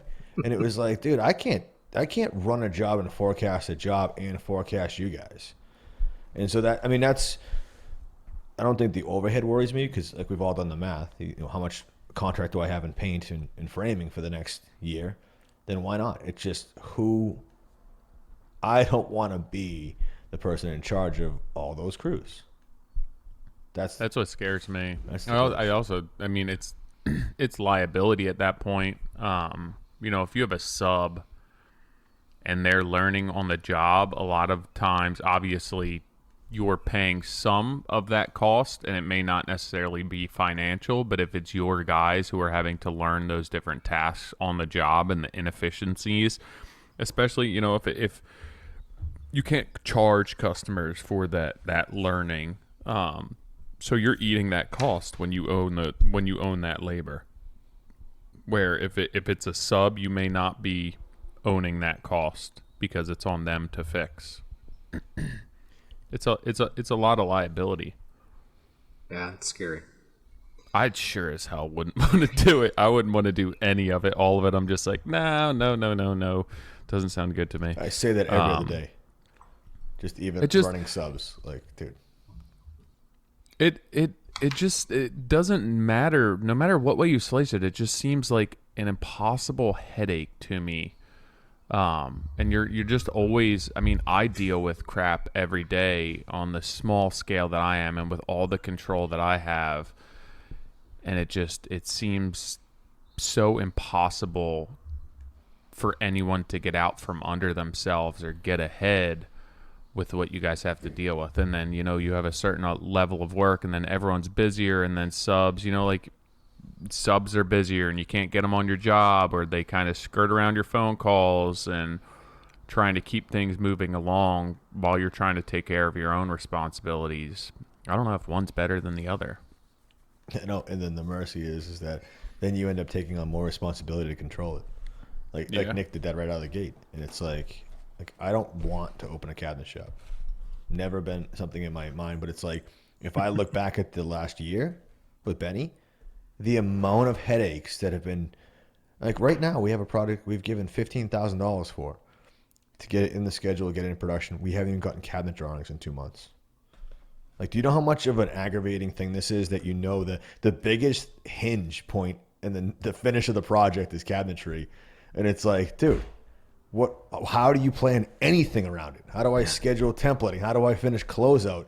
And we've been kind of just running with that. And it's just realizing that, you know what What would the math take? What would be the biggest thing? And when you dive into it, it's like, it's where would I go?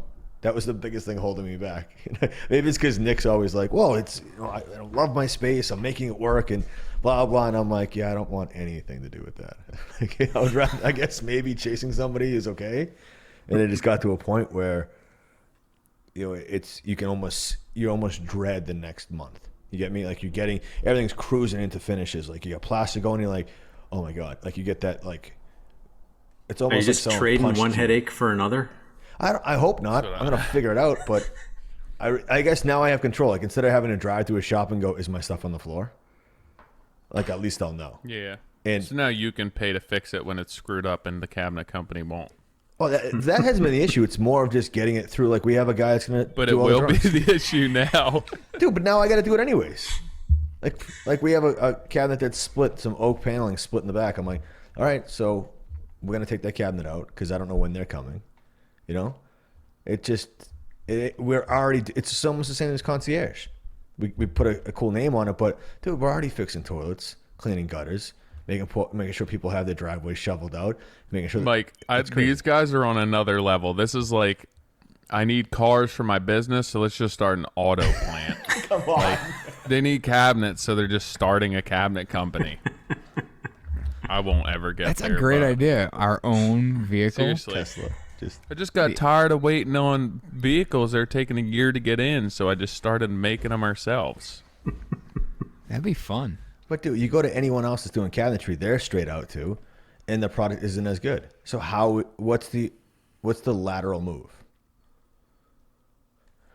Just swap it out to someone else make promises? What's that? Don't do as much work.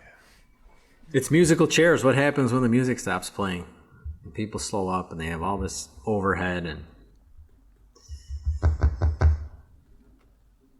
But Mike, at the same point, are you driving yourself crazy saying as lean as you are and building all these houses for the people that you are, and you're doing all the coordinating, all the design work, all the scheduling, all the draws? Is it worth it to you? Because you could have slowed down. You could have said no to. I mean, you and was your cousin?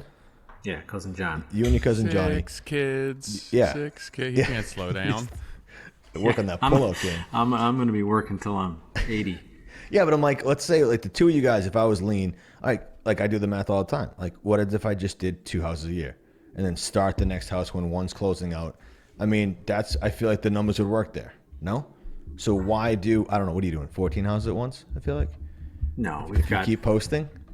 We've got 8 to 10 at one time. Oh yeah, that makes sense. Way better than 14. 2 guys. You're right. Well, we can handle it, and that's kind of our bread and butter spot. And if we want to get 1 or 2 more, it's like, all right, do I get a PM? Do I get a superintendent? So no, you get a cabinet company. You need a PM. Are you high? What's that? Are you okay? Like if the 15th house is when you might need a PM. Does that make sense to you? Like, I don't know how I operate lean. I don't know how you do it. It's all I know, Johnny. It's all I know. I'm coming down and Chicago, and I'm gonna do a little shadow game with you. As long as you have a tape measure and a clipboard, no one will ask Oh, questions. clipboard. I know. Tape measure all the time. Definitely doesn't have a clipboard. Notebook in his belt, yes. We do have, they're all pretty close. We're not building all over the metro area like you guys are. All our jobs are within 10 minutes. The outlier might be 20 minutes. So that helps. If we were building them far away, then you're talking about travel time. But I don't know. Are you doing what you want to be doing? Yeah. Oh, that sounded exciting. Like, if you could do anything in this industry, like what? Like, if you could, I'd probably want to do fewer but bigger budget, bigger scale. We're getting there. I'd love to do a passive house. So you're doing one, aren't you? No, I'm just getting my certification right now, but I'm not building one. I'm doing a healthy home. It's different from passive house. Gotcha. For some reason, I thought you posted something about doing one, but maybe it was the certification you posted. Yeah. But that's what I'd like does to the do. market does the market sustain the bigger product that you want to be building? In certain areas, yeah. In certain areas. And with that, right now, in the market we're in, we're pretty much at the top. We have to go into the city, or there's some stuff on the North Shore that gets up there, but we're almost there. Have to go out of state. You'd have to go out of state? The states get big and long out there. It's like days to travel out of state once you get out west. When I think about what I want to be doing, like big picture, long term, whenever the day might come. Give me small picture, Nick. I'm thinking about When does sleep. Nick go small picture? I truly would just love to build the most extraordinary homes in anywhere in the world. Like, literally, I don't want to be confined by the fact that I live in Boston. And it's, there's definitely most of the days I wish that our projects were in this 20 minutes, circle for sure, where I could just bounce around to all of them at, in just a moment's time. But looking, way down, I would love to do fewer projects and do them anywhere. See, this is why I love your guys' podcast. This is why I fell in love with what you guys do. You bring that romanticism back. Well, to me, you bring it back because it was lost for a while after taking a hit during the recession. And now that fire is back, the excitement is back, and you guys are exuding that to the rest of the industry through this podcast. So I know I'm doing a little butt kissing here, but what you guys are doing is super important for this entire industry. Keep going. And I hope you keep it up, and to watch all you guys grow from where you started. And I didn't even get in on the start of your podcast. I didn't see you when you were just having a tool belt on all the time, but it's awesome to watch your journey and how you guys are growing. And I'm a pretty competitive guy, and I know I've got some years on you. When I see you guys, I'm like, what the hell is wrong with me? I got to start doing this. I got to start doing that. And it's just pushing and driving the industry. So kudos to you guys for that romanticism. All right. Sorry to interrupt. That wasn't directed at me because I'm over here like, how can I do less and get out of this still alive? While eating tacos. Yeah. I'm like, what would you rather be doing in the industry right now? I'm like, sleeping? I don't know. I mean, no, like, don't get me wrong, and I think we all feel this way. It's like there's definitely times where we don't want to be doing, like I said earlier, we don't want to be doing this. There's a good portion of what we do is just in this enormous amount of pressure and stress on us, unnecessary amount of stress on us as builders. And I think that's, self-inflicted in a lot of ways with the way we approach projects, with the way that we tend to overpromise, the way we, competitively bid rather than standing up and saying this is the way it works and this is how I want to go about it.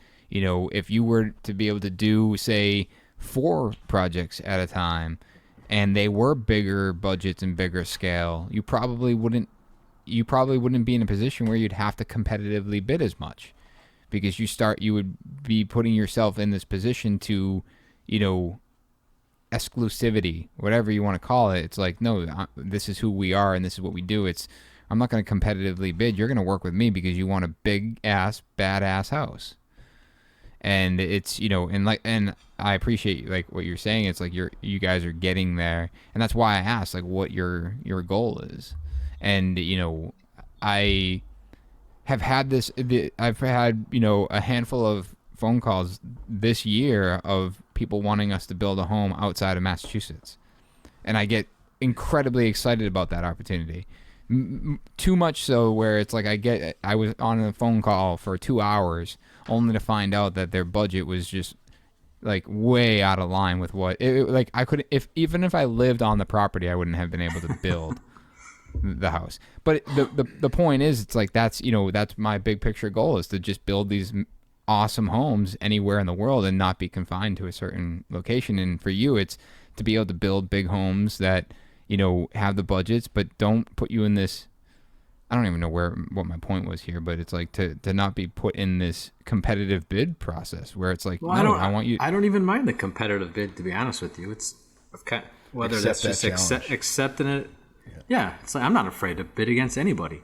Well, I don't think I'm not saying that you're afraid of it, but I think and correct me if I'm wrong. You said earlier that you feel a lot better when you have a pre-construction agreement because you're batting 1,000, where it's like there's not this. Your risk is down, where it's like, no, they value us enough to bring us in pre-con, and we're going to put the work into this and deliver based on that pre-con, so we know we can do this job. But I've gone into pre-cons and then it's gone out to bid and still won the job. Just a stud right there. Yeah. Well, it's just a reality. I mean, so nonchalant too. That's why he closed it. Always cool, always level. I want to talk like you. But you're going to pay me to price it, and then you can have them price it, but you're still going to hire You're still me. wasting their time. That's fine. That's how you look at competitive bids. That's what I should say. The other That's three exactly people how are I should wasting say. their time. I love that you're wasting their time. I guess the other hang up I have with that too is I just want people to want me. Where it's like, damn, you don't really want me if you have like 4 other people. Yeah. It's like I want you to want me. It's like a chick. It's like dating, yeah. Where it's like, you know what, I'm gonna go on a date with 3 other guys first, and then I'll see if I like you. And I'd be like, screw you, I'm out. I'm going to talk to somebody else. Just hire a videographer. Right? I wouldn't hang around at that point. I mean, to go back to that and to reference like buying a car, I think about Nick's legitimately thinking about making an auto plant. So what do you guys need? No, but and John said it with mechanics, right? You find that one mechanic and then you stick with them. I've found the one guy I buy trucks from, and it's I don't go out and it's like, yeah, maybe I could save $1,000 for going to another dealership, or maybe they're gonna give me a free tow hitch or something. How many trucks are you gonna buy in the next 10 years? In the next 10 years? Oh God. 5. Yeah. How many houses is a person gonna build in the next 10 years? 2 at the most. 2. At the most. Sure. Yeah. I understand. I get where you're going with that, but what I'm saying is that I'm still going about it the right way, where it's like I'm not going and having them do all this work. It's I'm getting to know them and then realizing this is a good fit, and then then I need to make sure it checks out financially, but it's not I don't know. I don't want to sit here and beat this up too much. Yeah. I get what you guys are saying. I just you're kind of looking at it through rose-colored glasses a little bit. I don't know if it's because you're just a generation below me and you haven't hit the tough times and realize in 2008 I would have given my left arm for a competitive bid situation. Right. And you know what? And I agree with you there. I think there is some rose-colored glasses here, and that frustrates me because I hate. I don't like having a conversation and coming off as though I know what I'm talking about if I don't. And I didn't go through 2008. My father did. He owns a residential fence company, and I always say it, he gave me the best and worst advice, and it was that you'll figure it out. And it's what you did, Mike. You figured it out. You put the tool belt on, you remodeled, And that, but I can't sit here and claim to know what 2008 was. And that's why I'm so curious about how people reacted to it and what they did in those scenarios. And it's like so many people 12 months ago, or when COVID started happening, everyone's like, oh man, this is going to be just like 2008. Hopefully you're prepared. Like, I'm like, I don't even know if I'm prepared. I don't know what 2008 would have done to my business. I know what my father would tell me if I called him right now and said, "Hey, what should I do?" He's going to tell me, "You're going to figure it out." And that would be it. And so I just and I've always approached it that way. And whether or not, and I know at some point I'm going to go into this saying I'm going to figure it out, and I'm not going to be able to. And it's gonna pull the rug right out from under me. And out from the other 12 other families you have in your business. No pressure. No pressure. Nick, does it feel like when you said you want to just build the bigger, is it the chase? Like in my head, when you guys are all talking, I'm like, I just want this to be easier, and it can be. Like I've been doing this for 20-something years. Like this can be easier. And Mike, to you, I think I can see it. Like we had a Pedro framer. We had him when we first started Vintage. He worked for us pretty much for 14 months straight. Like we just kept feeding him work. So like life was a dream. And then then you get into the closeout of all these projects. So then framing, you're not doing that rotation. Now we went back into Pedro again, had him start framing in Cambridge. Yeah, dude, that guy got fired. The guy we used for 7 years and then 1 year for us, let him go. Really? Yeah, because dude, the crew that they brought was not the same amount of guys, same due diligence, not the same look and pride, and we had to cut them loose. And it's like, dude, I hate doing that. That's like the biggest. Like then you got to reconcile the numbers. How much have we paid them? Have we gotten ahead of them?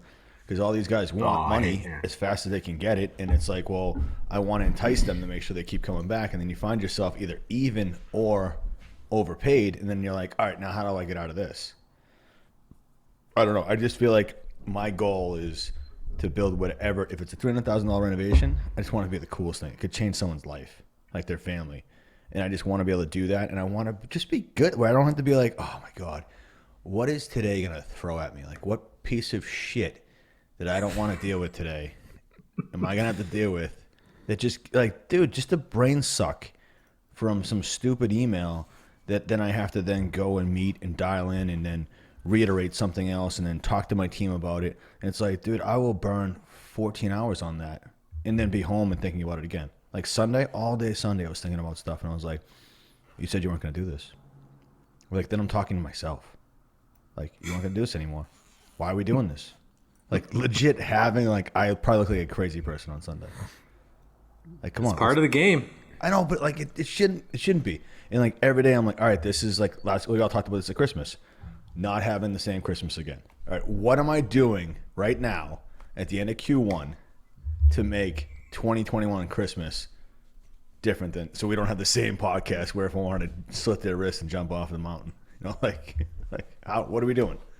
That's sometimes rough. I feel like I just want to be like more of a dirtbag and not care about any of this stuff. That'd solve all your problems.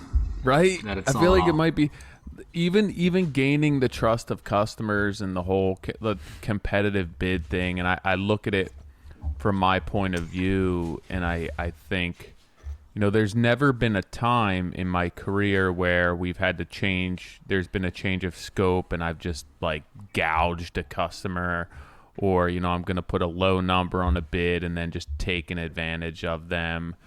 And I think that a lot of customers do experience a ton of that. And I think our industry as a whole, we're sitting here over analyzing every last detail and everything that goes into it in our business and trying to improve what we're doing. And there's a lot of guys and girls out there who are just going for it. And, you know, everything's crazy. People are busy right now. And it's like we all have it really good right now.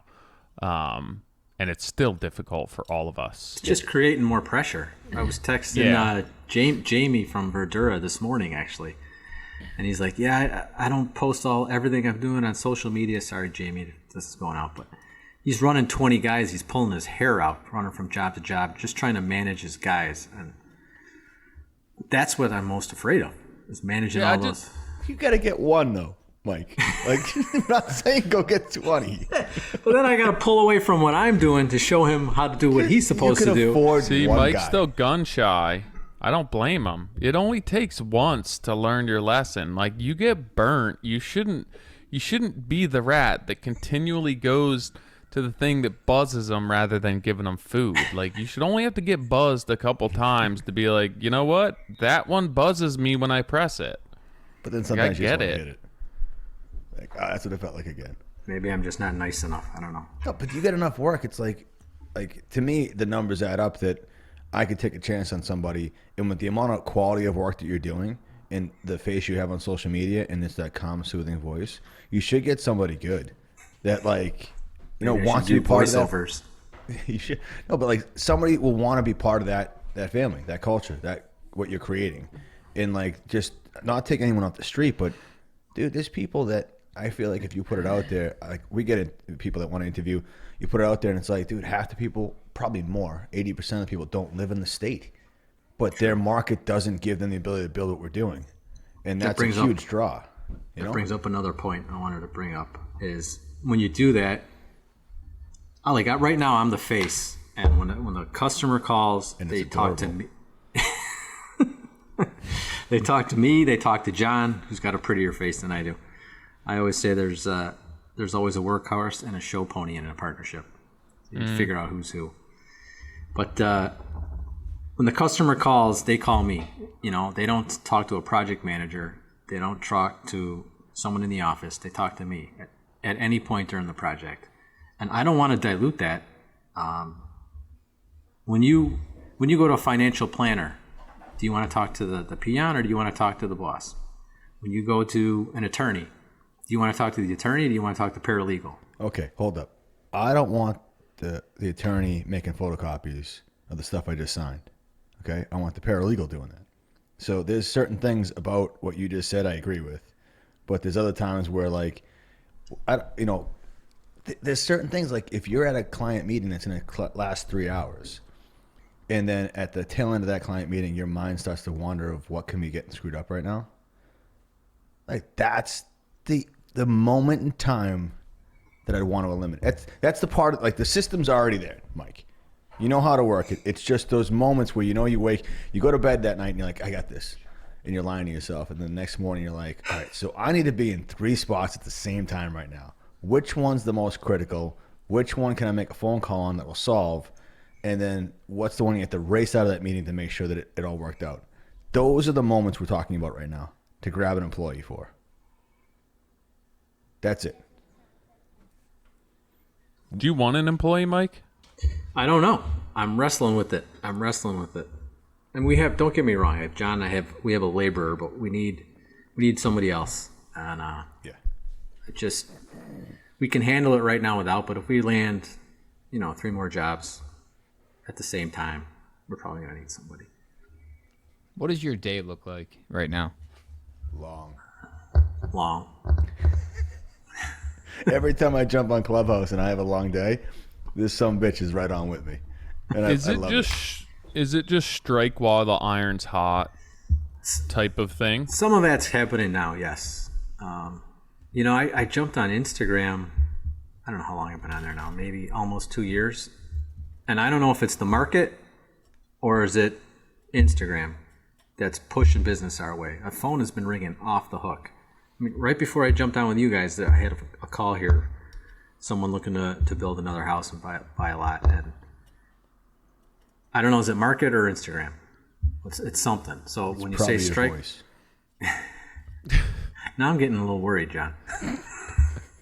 It's always so chill. I'm like, man, I got a buddy like that that's an attorney, and he always just talks. It's not as chill as your. Like, I just listened to that. That guy was like super chilled out, dude. Who? Paulie. Paul.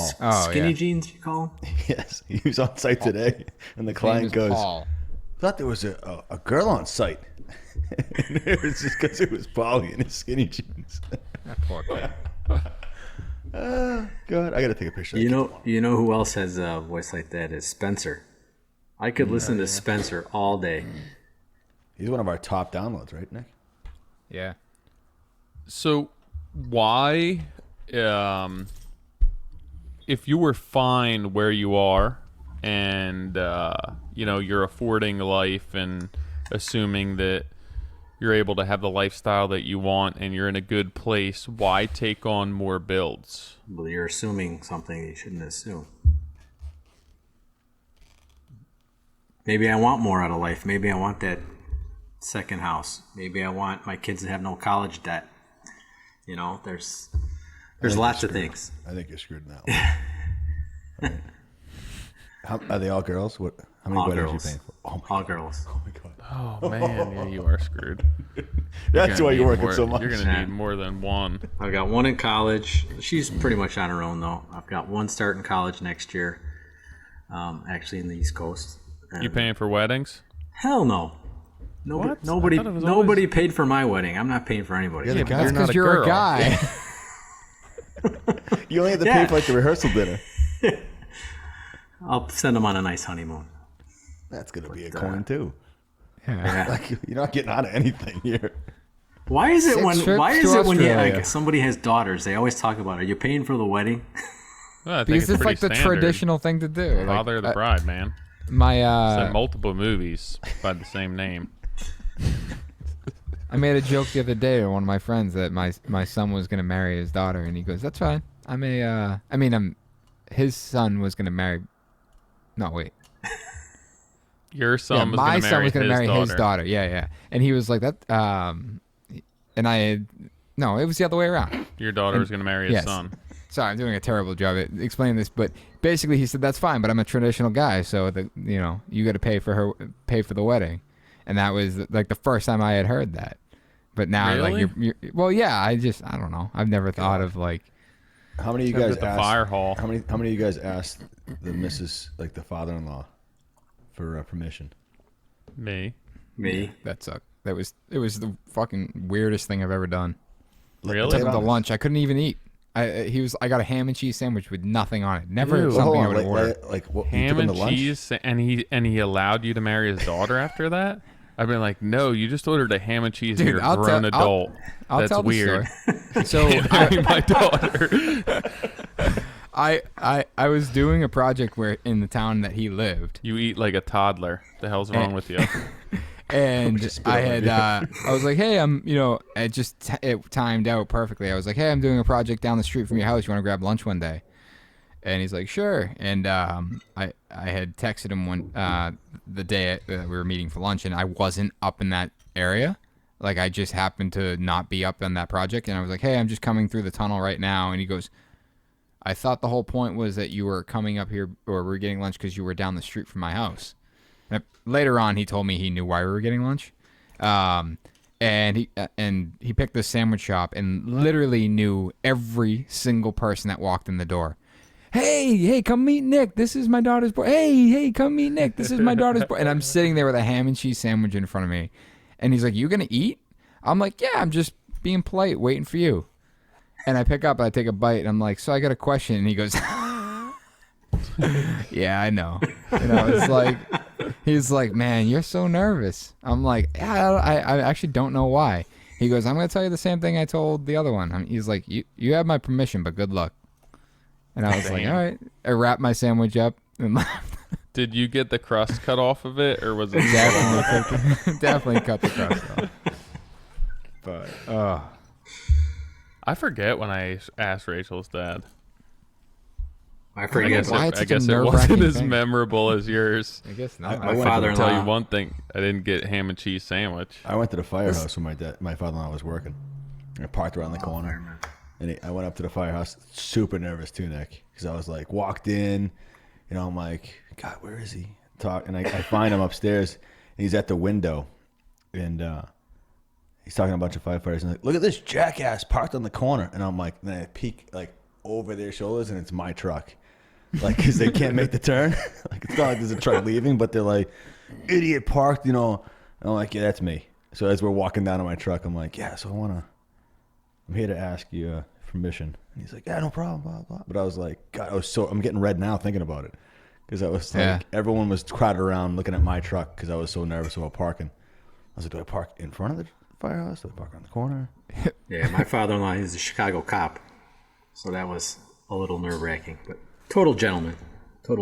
But It's like a weird, I don't know why it's so nerve-wracking. Because what if he says no? Right? No, What do you do then? Do they ever? I'm Probably. sure it's happened. Like if you're a jackass, I guess. I know, I'm going to say no. Like, you'll figure it out. Just do it out of one of them. I got to have one no out of six. Yeah. You got to start it off with a no. Just so like every other one after that, it's like, Set the tone. He said no to the first one. Between you and Brad, there's got to be a no between the two of you. Actually, I'm not the one that they need to worry about. They need to worry about the woman behind me. Then divert the question. Be like, yeah, you have my permission, but you got to ask her too. Yeah. I defer to the missus. Yeah. Oh. So are you going for number 7? You going for the boy? No, as I tell everybody, all the bullets are onto the 6-shooter. It's done. Damn. 6-shooter. Awesome. I only had a 2-shooter. But it's a shotgun? Yeah. Oh, man. Nah, it's great. Do you guys ever think about your kids Having more kids? No. Nope. following in your footsteps? The kids following in her footsteps? Yeah, in the business. I mean, my kids are young. My kids are 7 and 4. Both girls. Obviously, it's a male-dominated industry, so no matter how open-minded you want to be, that's still gonna play a part in my ideal kind of what I see for the industry. So I still do think that it's a tougher industry for women to break into. That's not that's not something that I stand behind. That's just something that I kind of see. So if they wanted to, or they wanted to get into the industry, I think that would be more realistic for me. If they wanted to get into the building industry, I would definitely, I wouldn't shun them away from it, but I don't really have a business that I could see them wanting to carry on with at this point. So my long, short answer. I'm not going to push them into it, but I would like to see them go into it if they want. But they're definitely going to go to college and get a degree in something else, because they can always fall back on this because they have a teacher right here that can show them the ropes. But you want them to go to college? Oh, 100%. Something I didn't do that I should have done. And in 2008, I'm like, God damn it. The construction industry is decimated and I don't have a degree. That's why. Nah, probably not. But the option would have been there. The option would have been there. Yeah. I guess. I mean, I went to college and I'm not that strong. I don't feel that strongly that I say I regret going to college, but I think to do it all over again, I think that there's so many opportunities out there today that you don't necessarily need a degree for or need to invest that amount of time in. But again, I haven't gone through what you went through at that point. And I probably would have went for architecture. I had won some drafting awards in high school and was all set to be an architect until that got changed. But you would have been screwed either way. Exactly. I would have been that asshole sending out multiple bids, offers to. I'm gonna get you the best price. Yeah. I think it depends on the market. Yeah, everything's cyclical, so it's always how long the recovery will take. Like if you're in a high, like Boston, like even in '08, the bubble didn't get hit as bad. The market was always good. Like Wellesley, we always joke it doesn't rain in Wellesley because there's a bubble there. So it depends on what market you're in, and I think that's what we've all been climbing towards, is to get to a higher market that when a correction happens, those are the people that take advantage of that. Yeah, they're insulated.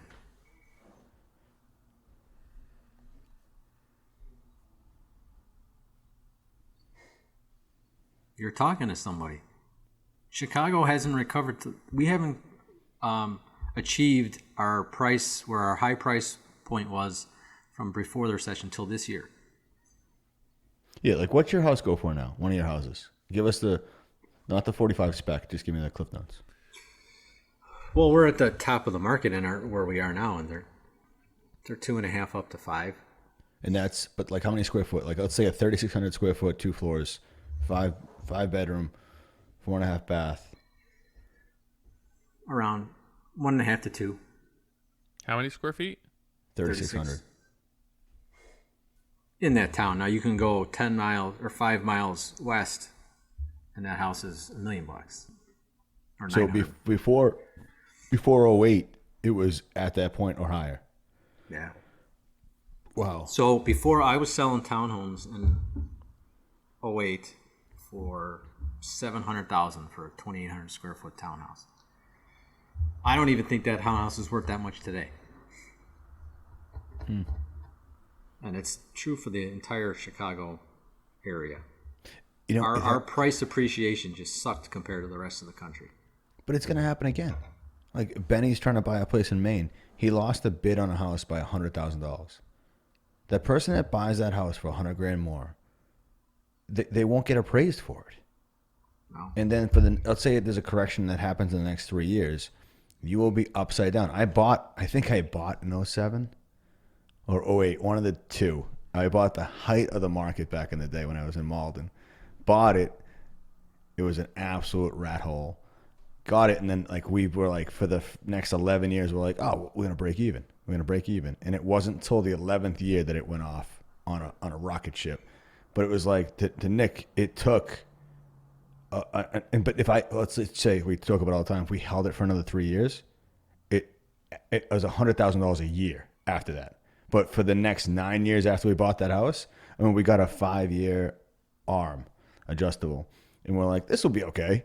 And then the rates dropped, and then it went to go back up, and it was like you can only go up 1 point every year. So like we were still great because it dropped to like 3%, but like now it's like crazy. Like I don't understand it, and that's what scares me. Mike, you and I talk about it all the time. It's just like I said, I know they listen to this, but we have a client that they're 2 school teachers, and the budget's at like just under $600,000. Started at 3. We were going to do the design for them, and then let them sub it out to somebody and bid it out. And then now they have a note on a house, and then they're going to pull a credit line for $600,000, and they're both school teachers. Yeah. How affordability is doing that? Becoming quite an issue. And my brother's in commercial real estate, and everything he's chasing now is for single family rental projects. I think Lennar just dumped $4 billion into a fund for single family rentals. You sent me that, right? Yeah, it's crazy because normal people with normal jobs can't afford a normal house anymore. Yeah, the like first time home buyer, like the numbers are crazy. The numbers are crazy. It's funny. I walked through a store the other day. I was in Homies, and I'm like, oh, it's a piece of shit fridge. I'm like, it's $800. I feel like I have been on the moon. And I'm like walking around now, and everything's like crazy expensive, and I don't know when it happened. I just don't get it. Maybe I'm just focused on the wrong things, and then I walk around, I'm like, did I see that right? I'm like, I remember I bought that fridge for college, and it was like $150, and now it's $800. I'm just gonna start buying everything off Craigslist. Facebook Marketplace, dude. Yeah, man. That's where it's at. Craigslist is old news. Same thing. Sorry. I don't know if it is. No, it's not. Craigslist is weird. It's like a bunch of, I feel like it's like hookers and stolen crap. Well, we may not be buying the same thing. Just Yeah, misconnects. I bought a skate sharpener. No, I just listened to some podcast, and it was about like all the hookers on Whose Craigslist. podcast that you listen to? It's not ours. It was like a true crime podcast. Okay, that makes sense. Yeah. Wandry. I don't know who it They was. make a good one. I don't know, but these podcasts seem to be taking off. I don't know, is it just I'm archaic and I haven't realized that podcasts exist, but they seem to be jumping out of the woodwork now. I don't know. I think they're dumb. It is kind of funny. If I'm alone at battery's dying. Yeah, batteries, you gotta plug it in. If I'm alone at work, I'll listen to some podcasts. I listen to music a lot. I know one guy that has like 3 podcasts, 2 of his own, 1 with a bunch of guys. Nick.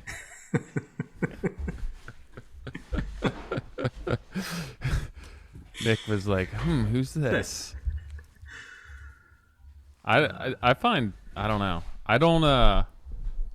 I find it hard to pay attention while I'm working to like really engage mentally with a podcast. I think that it's the same thing as if I'm reading.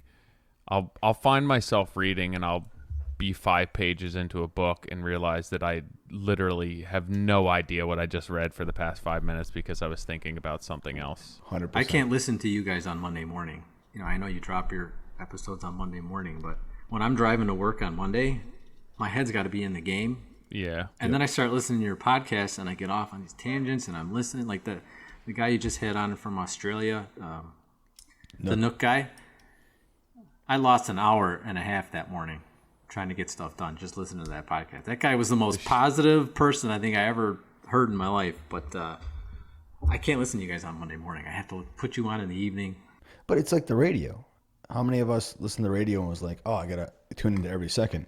I mean, when I want to get productive, I've said this before, I will put a song on repeat for 48 hours straight because I want something. 48? Yeah, dude, I don't care. Like if I want to drill down on something. You're like my freaking kids. Jesus. My son will get in the car and he'll be like, God, that are like the same movie. But I want music in the background, but I also don't want to focus on it. So I'll just let it play and then I will drive. It's like my Finnish guy that put in cabinets for us before used to listen to like hard metal, putting in fine Finnish cabinetry. Yeah, you can always tell who's on the job. It's the heating guys. They always listen to like AC/DC and stuff like that. Just the era. That's a classy group, though. I always have to be listening to something at work. Typically, it's music. I'm shocked when I walk. If I'm by myself, because if I'm by myself, I don't really have to think that much. If anyone's on the job, there's too much that you're worrying about and trying to keep ahead and keep things moving. But like when COVID first hit and I was by myself for, I don't know, 4 or 6 weeks, I'd probably listen. I listened to like multiple podcasts a day, long series, because I was just by myself doing nothing. I don't have to think about anything. Show up to work, put on some podcasts, just bang out a bunch of work. Music gets me through late nights. I'll always be listening to music late at night. The little kid came over last week and he's like, why do you always have music on? I was like, I don't know. I like it. Stop asking questions. Get out of here. It's like, why is every movie good? Because it's a soundtrack. Yeah. Like, come on. I always thought that would be a cool job, to be the person who not necessarily creates the score, but like manipulates the music and chooses the songs for the scene. It's like Cable Guy, where real life should have danger music. Yeah. Really? Oh my God, what am I doing? How have I missed this? It's the same as Reels. I guess Mike, do you have audio yet for Reels? No, I can't put music on. How do you still not have audio? Because of business. So I have to go on TikTok and put the music on and then put it on Reels. No, but isn't my vintage account's business and I have audio? No, we had this discussion. For me, it's a little bit of education and research to stay ahead of the client, or maybe I should say keep up with the client, because she's pretty well versed in what she wants and the different products that go into the house. What it basically comes down to is off-gassing. It's different glues that we're using for everything. Different adhesives that don't off-gas. We had some insulation considerations, no foam. Although we did put a little bit of foam in some problem areas, but it was minimal. But usually we do the entire house foam. She didn't want to do that. Special drywall that's, I guess, more pure. There's no bad ingredients in the drywall. That's a scientific term there.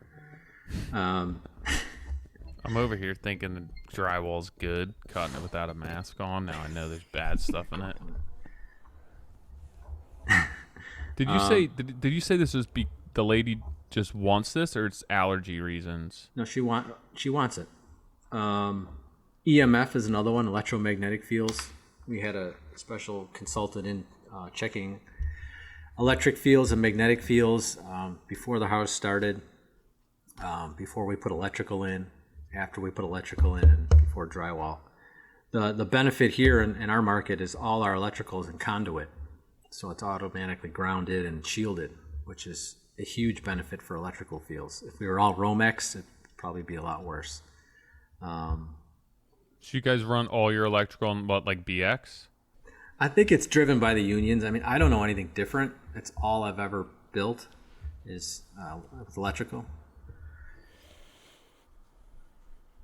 Some do, but they've got a stronghold in the whole market, so they push it, you know, and it's some of the.